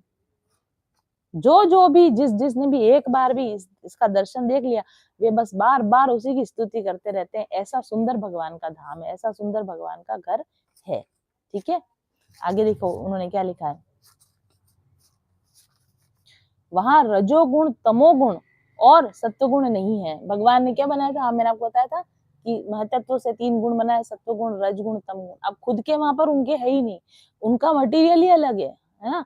हमको बनाने के लिए जो मटेरियल दिया, बेचारे ब्रह्मा जी को क्या दिया, ये इनसे बनाओ तुम, अहंकार, रज गुण तम, ये बिल्कुल उनके रिजेक्टेड माल था ना भगवान का, वो उन्होंने ब्रह्मा जी को पकड़ाया है। खुद के वहां पर रजोगुण तमोगुण कुछ भी नहीं है, सत्वगुण कुछ भी नहीं है वहां पर। वहां लिखा है वहां रजोगुण, तमोगुण और इनसे मिला हुआ सत्वगुण भी नहीं है। वहां न काल की दाल गलती, अब उधर टाइम भी नहीं बनाया, टाइमलेस वर्ड है वो, तो वो कभी खत्म होता ही नहीं, वहां पे कभी समय बीतेगा ही नहीं। जो चीज जैसी हमेशा वैसी की वैसी रहेगी। कोई भी चीज में काल का प्रभाव ही नहीं आता, कोई चीज पुरानी होती नहीं, कोई चीज खराब होती नहीं, कोई चीज सड़ती नहीं, कोई कोई चीज में काल का कोई प्रभाव ही नहीं पड़ता, ना आयु बढ़ती है, कुछ भी नहीं होता वहां पर। और हमारे को क्या दे दिया, टाइम दे दिया। वैसे बदमाशी तो करी है भगवान ने, ऐसी बात नहीं है। वहां न काल की दाल गलती है, न माया ही कदम रख सकती है। बताओ हमारे यहाँ तो पहले पहले सबसे पहले तो क्या किया, संकल्प शक्ति से माया देवी पैदा हुई, शुरू ही माया से करा हमारा तो। और खुद के वहां पे उधर माया आती नहीं, ये सारा मतलब वो कबाड़ खाना होता है ना, अपने घर पर दिवाली की सफाई करके सारा कचरा हम किसको दे देते हैं, कबाड़ को दे देते, कबाड़ी वाले को दे देते, कबाड़ी वाला आता है ना, तो अपन अपने घर की दिवाली की सफाई करके सारा कबाड़ उसको दे देते हैं, ये ले जा। और कबाड़ी को ऐसा लगता है खजाना हाथ में लग गया है, इससे तो मैं ये कबाड़ी कैसे उठाता उस सामान को जैसे कि बहुत खजाना हो, ये भी ले जाओ, ये भी दे दो, वो भी दे दो। लेकिन हमको पता होता है कि ये कोई काम का नहीं है, बिल्कुल कबाड़ खाना, हमारे किसी काम का नहीं है।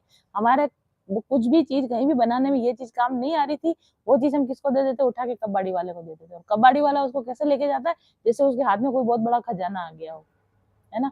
तो मेरे को लगता है भगवान ने भी अपने घर की सफाई करी, जो भी कचरा पड़ा था उनका सारा ब्रह्मा जी को दे दिया कि तुम कह रहे थे ना तुमको कुछ बनाना ही, लाओ जाओ इससे बनाओ। अब जो कचरा ही मिला है तो उस कचरे से क्या ही बनेगा, कचरा ही बनेगा ना उससे तो वहां माया भी नहीं आती। फिर माया के बाल बच्चे तो जा ही कैसे, माया के बाल बच्चे कौन होते, माया के बाल बच्चे मतलब ये जो भी नेगेटिविटी है, क्रोध, अहंकार, ईर्ष्या, द्वेष, राग द्वेष, ये सब माया के बच्चे। तो माया के बच्चे वहां जा ही नहीं सकते, ये माया के बच्चे तो सब कहाँ आ गए, नीचे आ गए, ब्रह्मा जी ले आए माया और माया के बच्चों को। ठीक है? तो वहाँ पे कौन रहते हैं? वहाँ भगवान के पार्षद निवास करते हैं। पार्षदों का मैंने आपको बताया, भगवान के नित्य जो सेवक होते हैं उनको पार्षद कहा जाता है। तो वहाँ भगवान के पार्षद निवास करते हैं, जिनका पूजन देवता और दैत्य दोनों ही करते हैं। ये पार्षद इतने एनलाइटेंड सोल्स होती हैं, जिनका पूजन देवता भी करे, दानव भी करे। इनके पार्षदों के ही तो देव हम जैसे आप इनको आपके जो शंकर भगवान है, ये कौन है? भगवान के नित्य पार्षद है। हनुमान जी कौन है? भगवान के नित्य पार्षद है। अब हनुमान जी की उपासना, शंकर जी की उपासना देवता भी कर रहे हैं और दानव भी कर रहे हैं।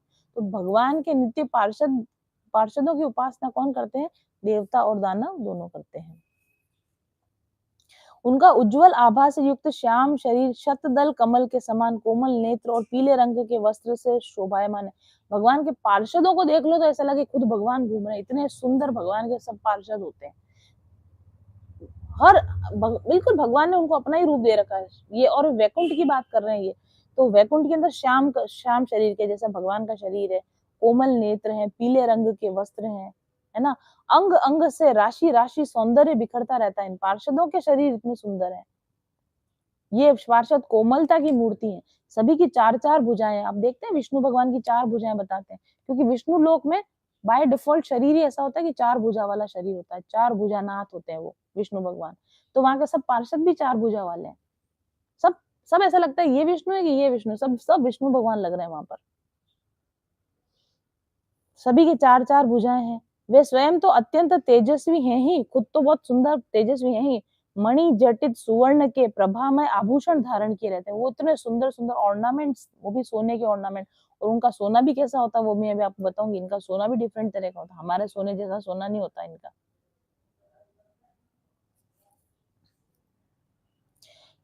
ठीक है, इनके मूंगे वैदुरी मणि कमल के समान तंतु, मतलब बहुत सुंदर उनकी क्राफ्टिंग, वो जो आभूषण है ना उनकी क्राफ्टिंग बहुत सुंदर है। और उसके अंदर बहुत जेम्स लगे हुए हैं और सोने और जेम्स के बने हुए बहुत सुंदर क्राफ्टेड वो लोग आभूषण पहनते हैं वहां पर। तो वो भी एक तरह की ना जी, मतलब वो एक्चुअल है। वो आप यूं मत सोचो कि नहीं ब्रह्मा जी देख कर आए हैं, मतलब वो एक्चुअल सृष्टि है, वहां पर एक्चुअली है। ऐसा नहीं है कि हम कल्पना कर रहे हैं कि कहीं कोई होगा, है वो एक्चुअली है। ऐसे वो ब्रह्मा जी सब देख आए हैं। जब भी तो फिर उन्होंने सृष्टि करी तो सोने आभूषण ये सब कहाँ से आ रहे हैं? ये आइडिया वहीं से लेकर आए हैं सारे ब्रह्मा जी। बट आइडिया तो वहां से लेकर आए, लेकिन मटेरियल सारा कबाड़ उठा लाए। हम्म। उनके कानों में कुंडल, मस्तक पर मुकुट और कंठ में मालाएं शोभायमान है।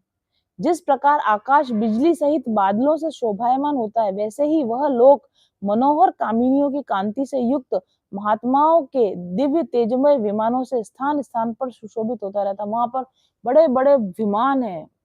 ठीक है, उन विमानों के अंदर वो विमान इतने बड़े बड़े, जैसे हमारे यहाँ नहीं होते ये यॉट बोलते हैं उनको, क्या बोलते हैं आजकल बहुत पैसे वाले लोग यॉट खरीदते हैं। तो वहां पे भी ये पार्षद कहाँ रहते हैं? विमानों के अंदर रहते हैं। लग्जरी जो जेट विमान, जैसे हमारे यहाँ भी सबसे सब अमीर लोगों के पास क्या होते हैं? अपने अपने विमान होते हैं ना, लग्जरी विमान होते हैं। वहां पे उनके पास बड़े बड़े लग्जरी विमान होते हैं, उनके अंदर सुंदर सुंदर उनकी कामिनियां, लेडीज उनके साथ में वो रहते हैं। उस वैकुंठ लोक में देखो, ये आया है नाम वैकुंठ लोक, ये जो वर्णन करने वैकुंठ लोक का कर रहे हैं। उस वैकुंठ लोक में लक्ष्मी जी सुंदर रूप धारण करके अपनी विविध विभूतियों के द्वारा भगवान के चरण कमलों की अनेकों प्रकार से सेवा करती रहती हैं। तो लक्ष्मी जी को देख कर आए हैं। ये ऐसे ऐसे ही दिमाग में नहीं आ गया कि लक्ष्मी जी हैं, धन की देवी हैं। हमारे ब्रह्मांड के ब्रह्मा जी जिन्होंने ये ब्रह्मांड बनाया, वो सब पहले देख कर आए हैं। कभी कभी वे झूले पर बैठकर, अब देखो सब कितना डिटेल में देख कर आए हैं।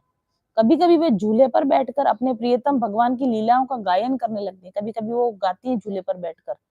तब उनके सौंदर्य और सुरभि से उन्मुक्त होकर भोरे भौरे स्वयं लक्ष्मी जी का गुणगान करने लगते हैं।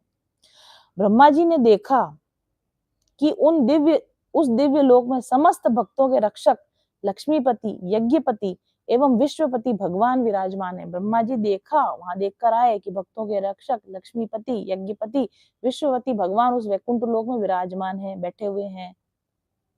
सुनंद, नंद, प्रबल और अहर्ण आदि मुख्य मुख्य पार्षदगण उन प्रभु की सेवा कर रहे हैं। वो देख कर आए, भगवान सिंहासन पे बैठे हैं, लक्ष्मी जी बैठे हैं, पार्षद बैठे हैं, उनकी सेवा हो रही है।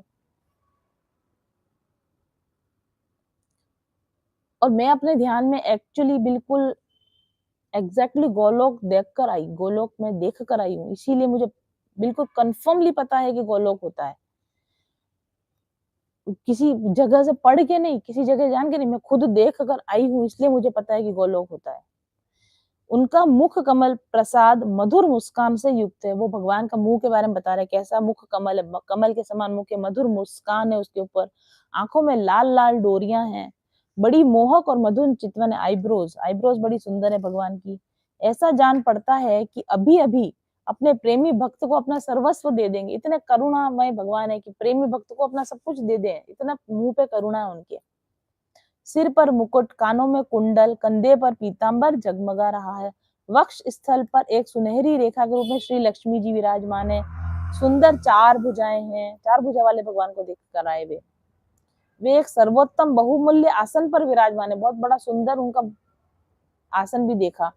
पुरुष प्रकृति महत, अब देखो ध्यान से सुनना, पुरुष कौन, ये विराट पुरुष की बात हो रही। पुरुष प्रकृति, प्रकृति मतलब माया, महतत्व जिसकी बात हमने भी करी, अहंकार, मन, इंद्रियां, शब्द, तन्मात्राएं, पंचभूत, ये सब भगवान की शक्तियां हैं। ठीक है, ये 25 शक्तियां मूर्तिमान होकर उनके चारों ओर खड़ी हैं। ये सब भी क्या है, जीवित चैतन्य पदार्थ के शक्ति के रूप में, शक्ति का रूप बनाकर ये भी भगवान की सेवा कर रही हैं। तो महतत्व, अहंकार, जिनसे ये हमारी धरती बनी है, ये जो हमारा ब्रह्मांड बना है, नीचे वाला ब्रह्मांड, नीचे वाली सृष्टि पूरी बनी है, ये एक्चुअली ऊपर क्या है, ऊपर भगवान की शक्तियां हैं जो भगवान की सेवा करती हैं। समग्र ऐश्वर्य, धर्म, कीर्ति, श्री, ज्ञान और वैराग्य, ये 6 नित्य सिद्धि स्वरूप शक्तियों से वह सर्वदा युक्त रहते हैं। ये भी सिद्धियां भगवान की सेवा करती रहती है। कौन कौन सी, ऐश्वर्य, ऐश्वर्य शक्ति होती है भगवान की, धर्म भगवान की शक्ति है, कीर्ति भगवान की शक्ति है, श्री भगवान की शक्ति है, ज्ञान भगवान की शक्ति है, वैराग्य भगवान की शक्ति है। ये सब शक्तियां भी भगवान की सेवा कर रही है वहां खड़े होकर। उनके अतिरिक्त और कहीं भी ये नित्य रूप से वास नहीं करती। ये शक्तियां जो है भगवान के यहाँ तो नित्य रूप से रहती है, बाकी कहीं भी नित्य रूप से नहीं रहती। जैसे ज्ञान आएगा, थोड़ी देर के लिए ज्ञान आएगा तो विलुप्त हो जाएगा, और उतना तो आएगा भी नहीं जितना ज्ञान कितना अथाह भंडार है ज्ञान का, लेकिन अपने को उतना ज्ञान नहीं होता। श्री लक्ष्मी जी भगवान के वहां हमेशा निवास करती है, लेकिन अगर हमारे यहाँ आएगी तो झलक दिखाएगी, झलक दिखला जा, ठीक है। तो ये सब शक्तियां भगवान के पास हमेशा के लिए रहती है, हमारे पास तो ऐसी झलक दिखेगी कभी, वो भी यूँ समझ लो छाया दिखेगी, झलक भी क्या दिखेगी, उनकी नेगेटिव जो उनका शैडो साइड होगी वो धरती पर है। सारी ओरिजिनल फॉर्म्स तो कहाँ पर है, भगवान के पास है। नीचे क्या है, उन सब की छाया है। एक्चुअल श्री यहाँ कहीं है ही नहीं, एक्चुअली ऐश्वर्य यहाँ कहीं है ही नहीं, एक्चुअली धन, एक्चुअली ज्ञान, एक्चुअल का वैराग्य यहाँ कुछ भी नहीं है। यहाँ केवल उसका क्या है, आभास मात्र है, छींटा मात्र है। एक्चुअल में ये सब चीजें कहाँ है, उस सृष्टि के अंदर जो भगवान की सृष्टि है।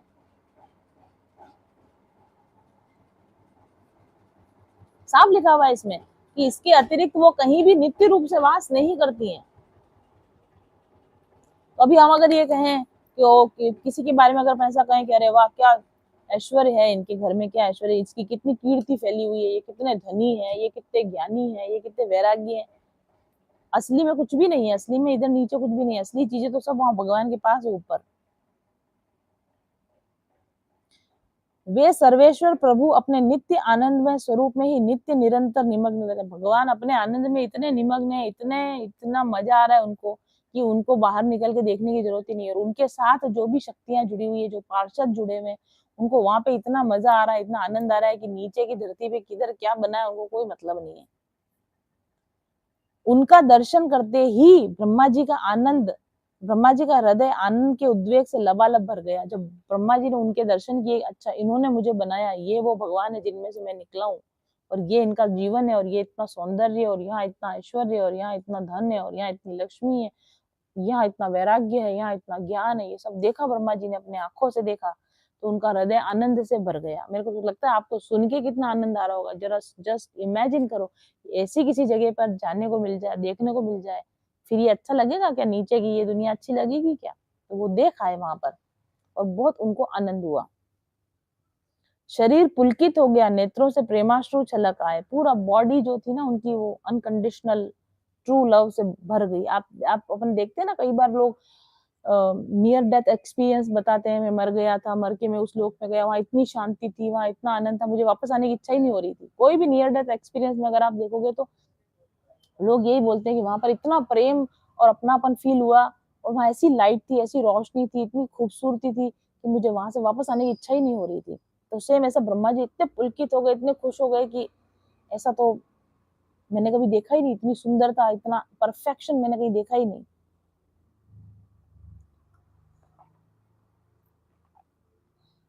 तो शरीर पुलकित हो गया, नेत्रों से प्रेमाश्रु छलक गए।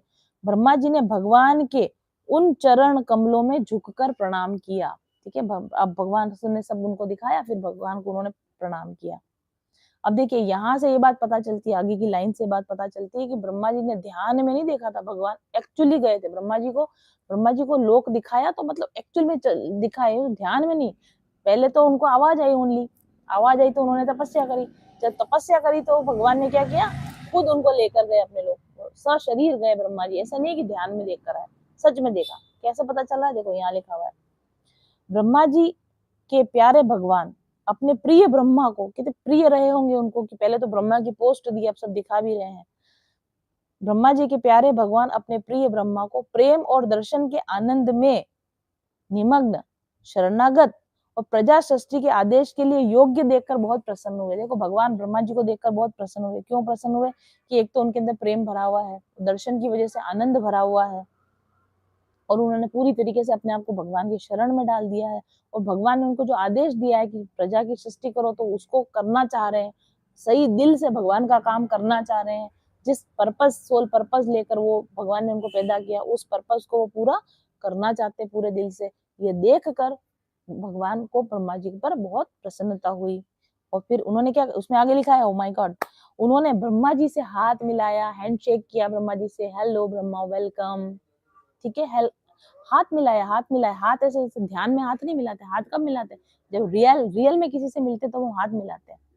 ध्यान में हाथ थोड़ी मिलाते हैं, जब हम रियल मिलते तो हाथ मिलाते हैं। तो ब्रह्मा जी को भगवान ध्यान में नहीं दिखे, वो उनके घर गए थे और उनके साथ उन्होंने हाथ मिलाया तथा मंद मुस्कान से अलंकृत वाणी में कहा। तो उनको क्या कहा, अब श्री भगवान उवाच, यहाँ पर पहली बार ये भगवान बोले हैं, है ना, भागवत में भगवान बोले हैं और डायरेक्टली ब्रह्मा जी से बोले हैं। ब्रह्मा जी, तुम्हारे हृदय में समस्त वेदों का ज्ञान विद्यमान है, तुम्हारे अंदर सारा ज्ञान है, क्योंकि ज्ञान हमेशा होता है। तुमने सृष्टि रचना की इच्छा से, देखो, तुमने सृष्टि रचना की इच्छा से चिरकाल तक तपस्या करके मुझे भली भांति संतुष्ट कर दिया है। मैंने तुमको कहा सृष्टि रचना करो, तब करो, तो तुमने तब किया, तुम्हारी इच्छा है, तो अब मैं संतुष्ट हो गया हूँ कि ये सही एप्रोप्रिएट बंदा है, ये मेरी कंपनी संभाल लेगा। तो तुमने चिरकाल तपस्या भी करी, तुम्हारे अंदर इच्छा भी पूरी है, तो अभी मैं बहुत प्रसन्न हो गया हूँ। ठीक है, आगे क्या कहते हैं, मन में कपट रखकर योग साधन करने वाले मुझे कभी प्रसन्न नहीं कर सकते। योग भी कर रहे हैं, मन में कपट भी रख रहे हैं, तो ऐसे में खुश नहीं होता। तुम्हारे मन में कपट भी नहीं है, इच्छा भी पूरी है, योग भी पूरा करा है, तो अब मैं तुमसे बहुत खुश हूँ। तुम्हारा कल्याण हो, तुम्हारी जो अभिलाषा हो वही वर मुझसे मांग लो। मैं मांगो, क्या मांगते हो, ब्रह्मा जी से कह रहे भगवान की वर मांगो, मैं बहुत खुश हूँ तुमसे, क्योंकि मैं मुंह मांगी वस्तु देने में समर्थ हूँ। भगवान डायरेक्टली बोल रहे हैं, जो तुम मांगो वो मैं तुम्हें दे सकता हूँ, लेकिन कब दे सकता हूँ, जब तुम मुझे खुश कर दो। तो हम भी भगवान को खुश करके उनसे जो चाहे वो मांग सकते हैं।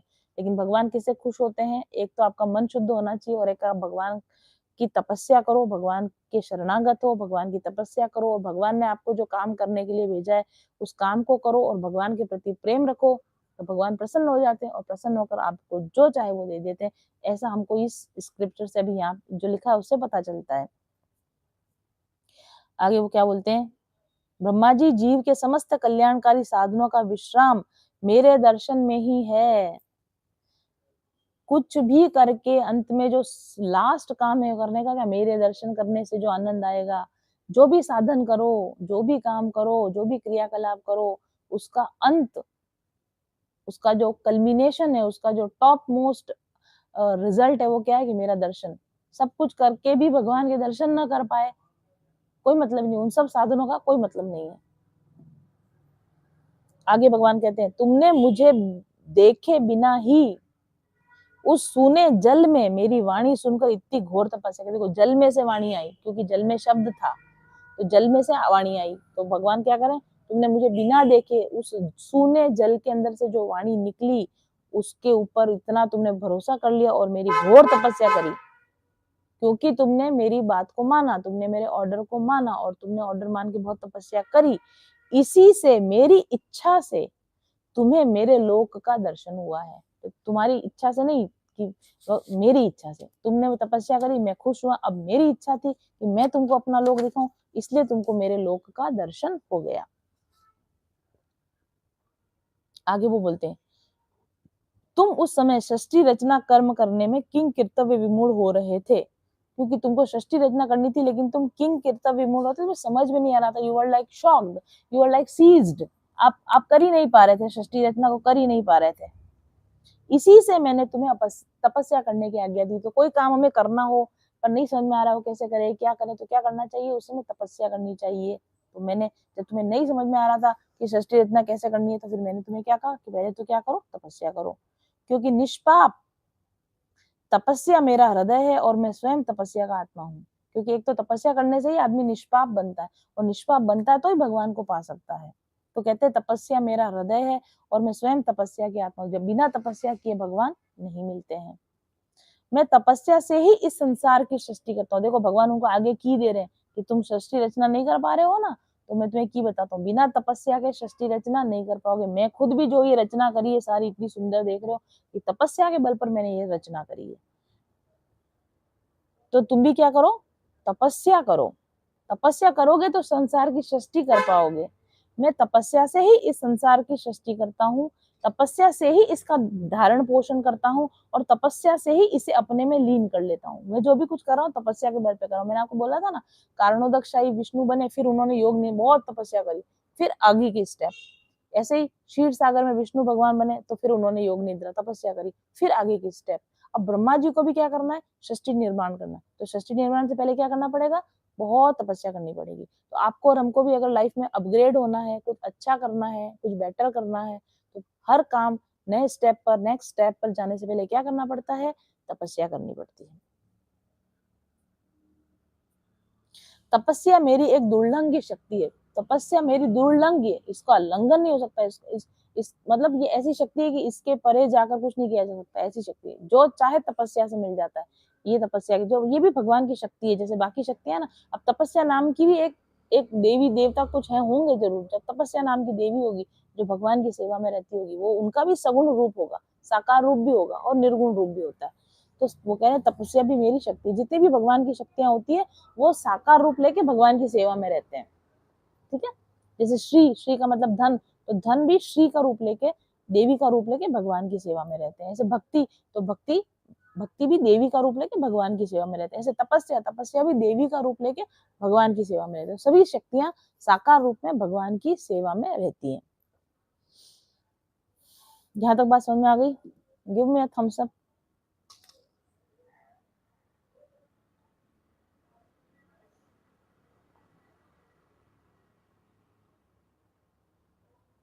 Somebody give me a thumbs up.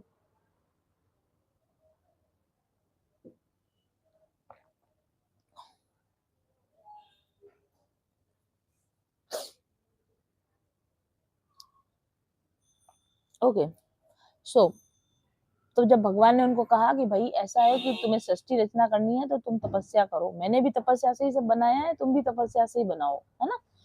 तो ब्रह्मा जी ने फिर, अब ब्रह्मा जी आंसर कर रहे हैं, वापस भगवान को बोल रहे हैं, भगवान आप समस्त प्राणियों के अंतःकरण में साक्षी रूप से विराजमान रहते हैं। सबके अंतःकरण में भगवान रहते हैं। ब्रह्मा जी बोल रहे तो गलत तो नहीं बोले होंगे। सबके अंतःकरण में, सबके मन के अंदर आप विराजमान रहते हैं। कैसे? साक्षी रूप से, देखते रहते हैं, करते नहीं है कुछ, देखते रहते हैं। ठीक है, आप अपने ज्ञान से ये जानते ही हैं कि मैं क्या करना चाहता हूँ। ब्रह्मा जी उनको क्या करें, वैसे तो आपको पता ही है, क्योंकि आप भी मेरे अंतःकरण में भी तो आप बैठे हुए हो। जैसे सबके अंतःकरण में आप बैठे हुए हो, वैसे मेरे भी अंतःकरण में आप बैठे हुए हो। तो आपको जरूर से पता है कि मेरे को क्या चाहिए।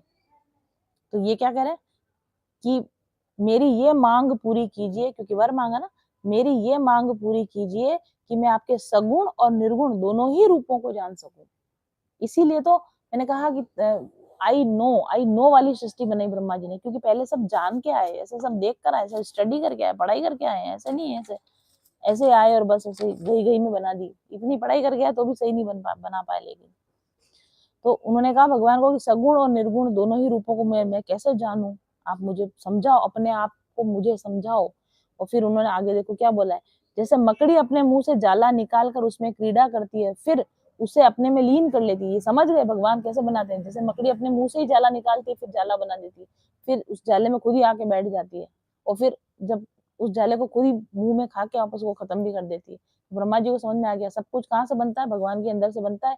जाले जैसा बना देते हैं सब कुछ, फिर उसी में खुद ही घूमते रहते हैं, एंजॉय करते रहते हैं, फिर सारा का सारा उसको अपने अंदर खत्म कर लेते हैं। वैसे ही आप भी अपनी माया का आश्रय लेकर जगत की उत्पत्ति, पालन और संहार करते हैं, अपने आप को ही अनेक रूपों में बना देते हैं और क्रीड़ा करते रहते हैं। लेकिन ये आप कैसे करते हैं? भगवान को वो पूछ रहे हैं कि आप खुद ही अपने माया से ना, आप जैसे मकड़ी जाला बनाती है, आप भी माया से सारी जाला बना लेते हैं, फिर उसी में अपने अलग-अलग रूपों में आप क्रीड़ा करते रहते हैं, फिर आप उसको अपने अंदर वापस से लीन कर लेते हैं। ये आप कैसे करते हैं? ये आप कैसे करते हैं? इस मर्म को मैं जान सकूँ ऐसा ज्ञान आप मुझे दीजिए। अब देखो उनको सृष्टि रचना करनी ना, तो भगवान से पूछ रहे हैं, आपने दिखा दिया कैसा-कैसा बनाया, अब ये करा कैसे आपने? तो भगवान ने बोला कि मैंने तपस्या करके ये सारा बनाया। तो फिर वो आगे और पूछ रहे हैं कि अच्छा तपस्या के प्रभाव से ही आप क्या करते हो कि पहले तो चीज़ों को बनाते हो, फिर उसमें अपने आप को उसके अंदर क्रीड़ा करते हो, उसमें खेलते हो, और फिर समय समाप्त होता है तो आप सब उसको इकट्ठा करके वापस अपने अंदर ले लेते हो। ये तो मैं समझ गया कि आप ऐसा करते हो, पर आप ऐसा करते कैसे हो? तो आप मुझ पर ऐसी कृपा कीजिए कि मैं सजग रहकर सावधानी से आपकी आज्ञा का पालन कर सकूं, सृष्टि की रचना करते समय कर्तापन के अभिमान से ना बंध पाऊं।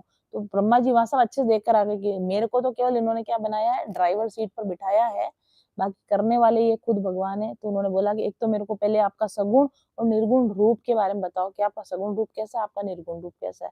दूसरा आप मेरे को ये बताओ कि ये आप ये मकड़ी का जैसे अपना खुद ही जाला निकालती है, फिर खुद ही उसमें सो जाती है, फिर खुद ही खा लेती है, तो ऐसे आप भी ऐसे ही करते हो, तो फिर ये आप कैसे करते हो? ये मेरे को समझाओ। तो फिर उस हिसाब से फिर मैं भी बनाऊँ जाके।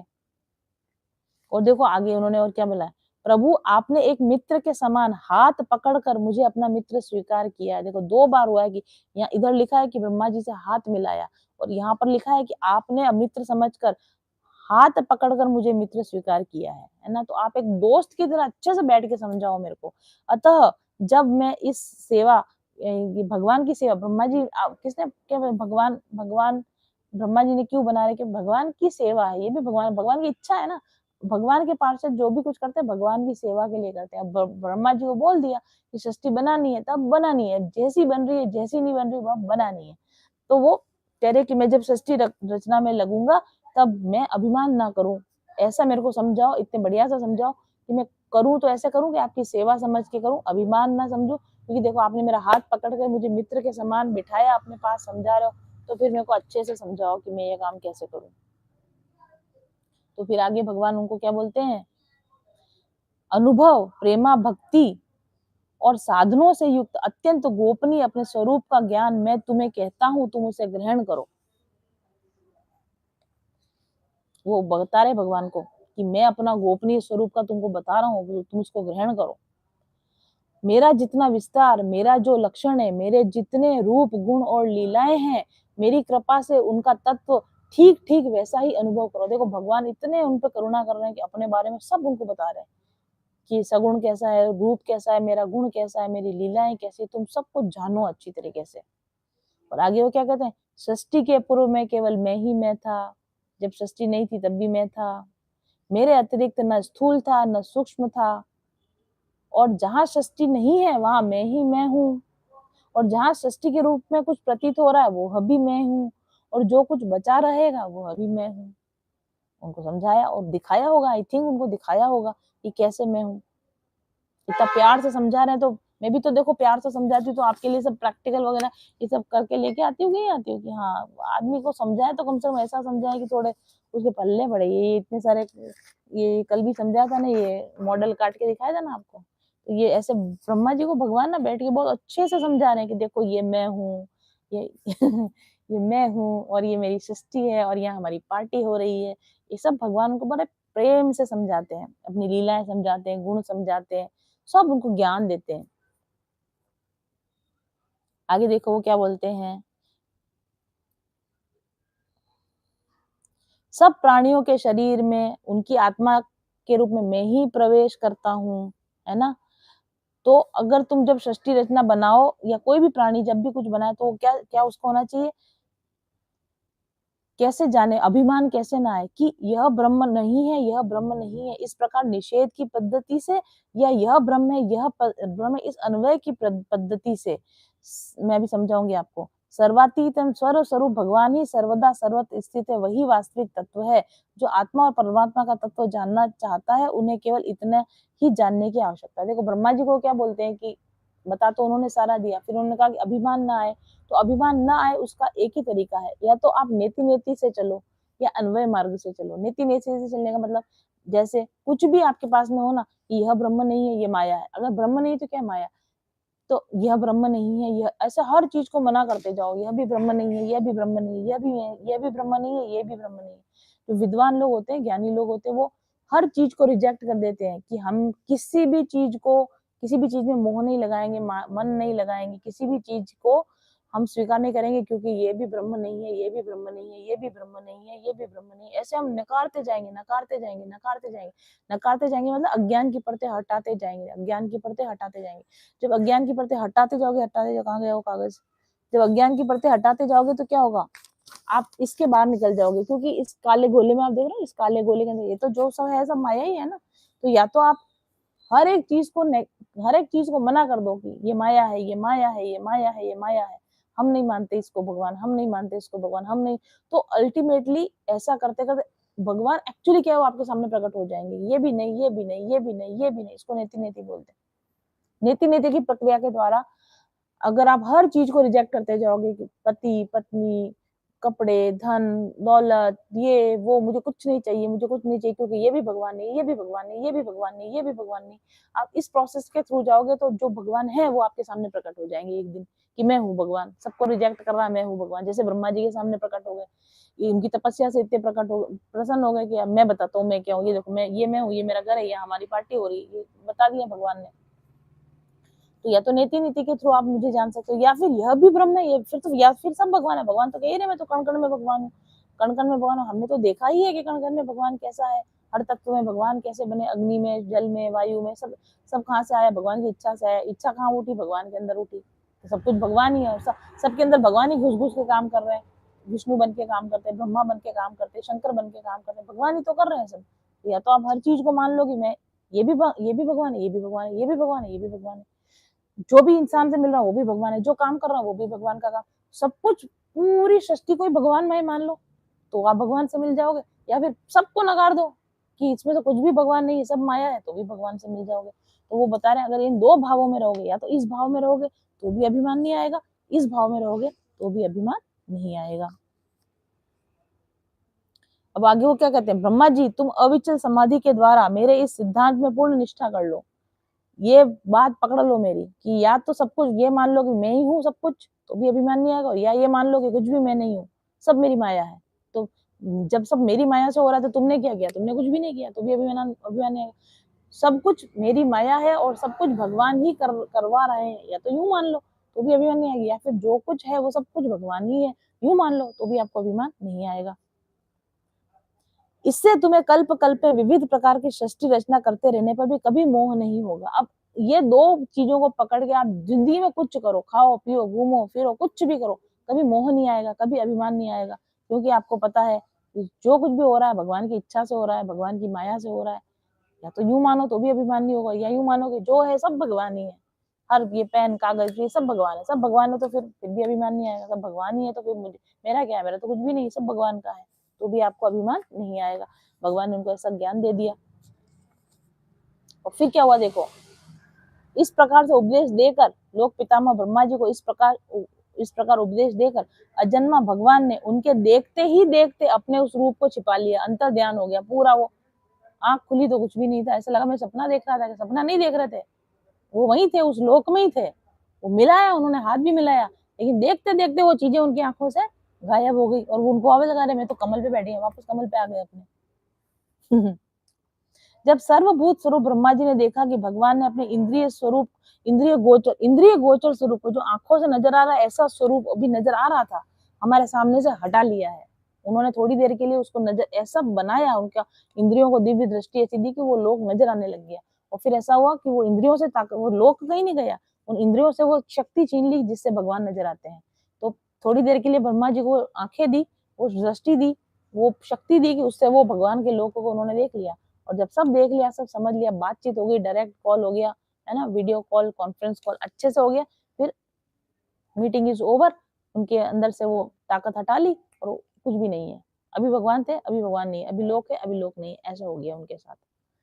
तो जब देखो उनको पता चल गया कि भगवान ने अपने इंद्रिय गोचर स्वरूप को हमारी नेत्रों के सामने से हटा लिया है, तब उन्होंने अंजलि बांध कर प्रणाम किया और पहले कल्प में जैसी सृष्टि थी उसी रूप में विश्व की रचना करी। फिर उनको सब याद आ गया कि अरे हाँ, पहले भी तो दूसरे ब्रह्मा, क्योंकि ब्रह्मा बदल जाते हैं, पिछले ब्रह्मा ने कैसा कैसा बनाया था वो भी देखा है, फिर भगवान का लोक कैसा है वो भी देखा है, और फिर उन्होंने वो जो ज्ञान इतना पाया था, उस ज्ञान को पाके भगवान का सगुण निर्गुण रूप को सब समझ समझा के फिर उन्होंने क्या किया, इस विश्व की रचना की है, ये जो विश्व मतलब इस ब्रह्मांड की रचना की है। ठीक है, अब वो जो भगवान ने रचना की है वो कैसी रचना की है, ब्रह्मा जी ने क्या क्या बनाया है, उसके बारे में हम आपको, ये यहाँ पर खत्म हो जाता है हमारा द्वितीय अध्याय। आज हमारा सेकंड जो ये था ना, द्वितीय स्कंद हमारा यहाँ पे खत्म हो जाता है। तो तृतीय स्कंद, इसके अंदर चर्चा होगी कि ब्रह्मा जी की सृष्टि कैसी बनी, ब्रह्मा जी ने लोक कैसे बनाया, मानवों को कैसे बनाया, वनस्पतियों को कैसे बनाया, ब्रह्मा जी ने काल का विभाजन कैसे किया, अलग अलग टाइम जोन्स कैसे बनाए, कल्प कैसे बनाए, युग कैसे बनाए, किस युग में क्या होता है, किस युग में क्या होता है, इस सब के बारे में तृतीय स्कंद में वर्णन है। और उसके बाद में आगे इसमें वराह अवतार का वर्णन है। ठीक है, सृष्टि कितने, ब्रह्मा जी ने कितने प्रकार की सृष्टि बनाई, कौन कौन मनुष्य क्या होते हैं, पितर क्या होते हैं, देवता क्या होते हैं, ये सब जो है इसके अंदर है। और फिर उसके बाद में भगवान की लीलाओं का यहाँ से वर्णन शुरू हो जाएगा आगे, मतलब ब्रह्मा जी की बनाई हुई सृष्टि में फिर आगे क्या क्या हुआ, कैसे कैसे सृष्टि रचना हुई, कैसे जीवन निर्माण, मनुष्य का निर्माण हुआ, कैसे वो जीवन निर्माण आगे चला, और उन मनुष्यों को मदद करने के लिए भगवान ने कौन कौन सा, भगवान क्योंकि जब ब्रह्मांड बन गया तो बड़ी प्रॉब्लम्स आने लगी, क्योंकि ब्रह्मा जी की बनाई हुई सृष्टि तो अभी परफेक्ट है नहीं, तो इसमें हेल्प करने के लिए भी भगवान, क्योंकि हर जगह भगवान को आना ही पड़ रहा है, आप देख ही रहे हो। तो ब्रह्मा जी ने जब ब्रह्मांड बना दिया, अब उसमें टाइम टाइम पर प्रॉब्लम आती है, फंस जाते हैं ब्रह्मा जी, देवता फंस जाते हैं, तो फिर वो भगवान की मदद मांगने जाते हैं, तो फिर भगवान इस बनाई हुई सृष्टि के अंदर फिर आके मदद कर करके जाते हैं। उसी को अपन बोलते हैं अवतार। तो कभी राम बन के आ रहे, कभी कृष्ण बन के आ रहे, कभी वराह बन के आ रहे, कभी मत्स्य बन के आ रहे, तो वो भगवान अभी आ रहे हैं और हमारी मदद कर करके जा रहे हैं, ब्रह्मा जी को हेल्प कर रहे हैं। उसके बारे में आगे की चर्चा चलेगी आगे के स्कंदों में। और अंत के स्कंद में फिर आके लक्ष्मण, जब कृष्ण भगवान कैसे बन के आए और वो लीलाएं क्या करी, तो आगे अब यही है कि ब्रह्मा जी ने ये सब कुछ बना दिया, अब बना के उनसे कुछ हैंडल हो नहीं रहा है। जब हैंडल होता नहीं है तो फिर भगवान कैसे उनकी मदद करने के लिए आते हैं, इसके बारे में ये पूरा भागवत पुराण आगे अभी चलेगा, तृतीय स्कंद से आगे तक चलेगा। तो आई थिंक आपको आज की कथा पसंद आई होगी। एंड चलिए थोड़ा सा भगवत भजन भी हम इसके साथ साथ कर लेते हैं। रोज थोड़ा थोड़ा हरि का भजन कर ले, है ना।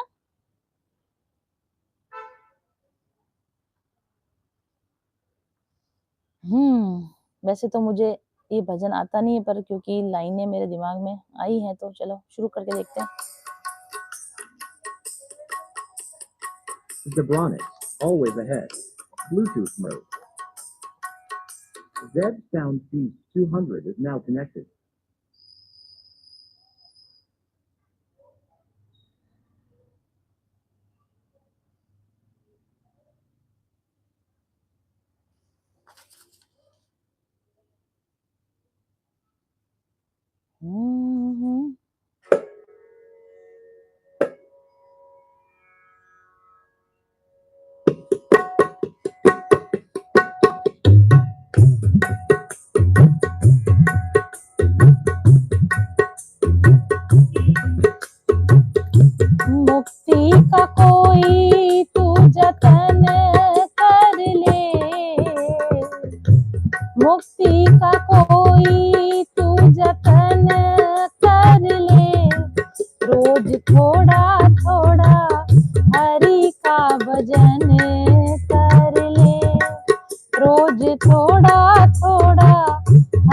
हरि का भजन कर ले, रोज थोड़ा थोड़ा हरि का भजन कर ले, रोज थोड़ा थोड़ा हरि का भजन कर ले। हरे कृष्णा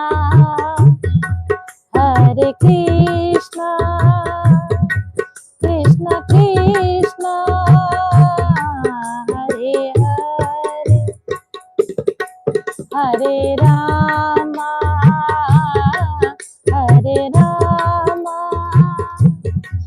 राम राम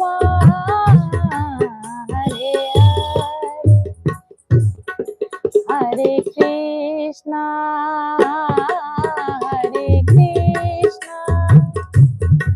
कृष्ण कृष्ण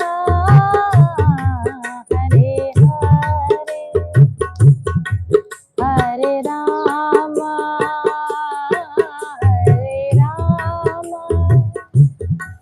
राम राम हरे हरे, हरे कृष्णा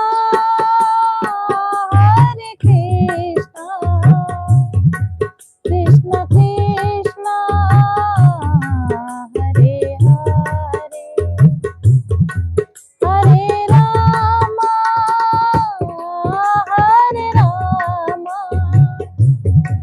राम राम हरे हरे,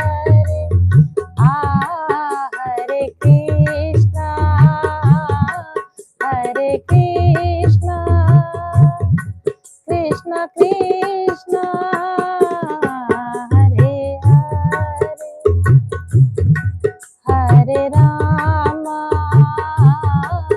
हरे राम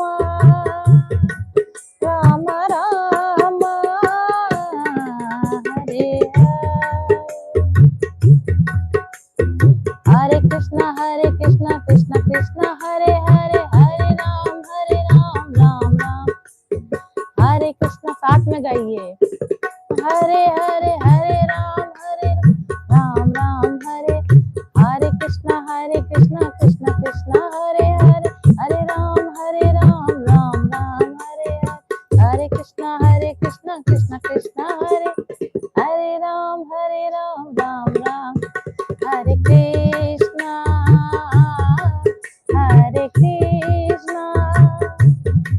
कृष्ण कृष्ण हरे हरे, हरे राम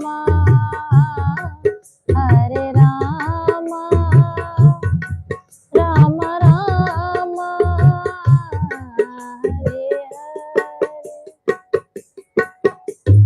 हरि बोल हरि बोल हरि हरि बोल, हरि बोल हरि बोल हरि हरि बोल, हरि बोल हरि बोल हरि हरि बोल, हरि बोल हरि बोल हरि हरि बोल, हरि बोल हरि बोल हरि बोल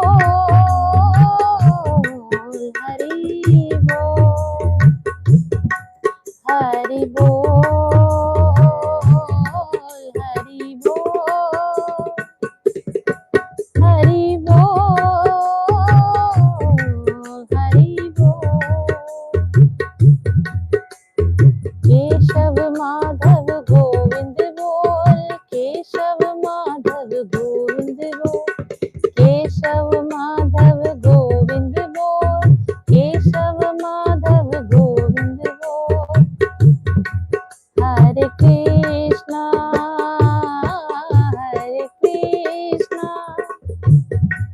कृष्ण कृष्ण हरे हरे, हरे राम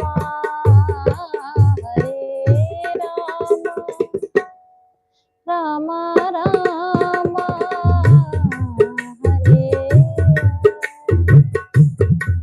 जय जय राधा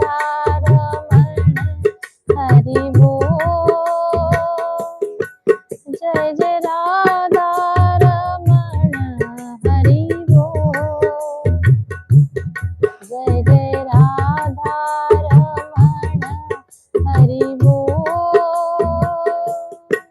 जय जय राधा रमण हरि बोल। बहुत बहुत बहुत सुखद आनंद की प्राप्ति हुई। तृतीय स्कंद का आनंद पूर्वक समापन हुआ, उसके लिए भगवान का बहुत बहुत धन्यवाद। आज की कथा को यहीं पर विश्राम देते हैं। बोलिए श्रीमद् भागवत महापुराण की जय, भक्तवत्सल भगवान की जय, सभी भक्तों की जय, अपने अपने माता पिता गुरुदेव की जय। हरे कृष्ण कृष्ण कृष्ण हरे हरे, हरे राम राम राम हरे हरे, हरे कृष्ण कृष्ण कृष्ण हरे हरे, हरे राम राम राम हरे हरे, हरे कृष्ण कृष्ण कृष्ण हरे हरे, हरे राम राम राम हरे हरे। राधे राधे। हरे ओम तत्सत।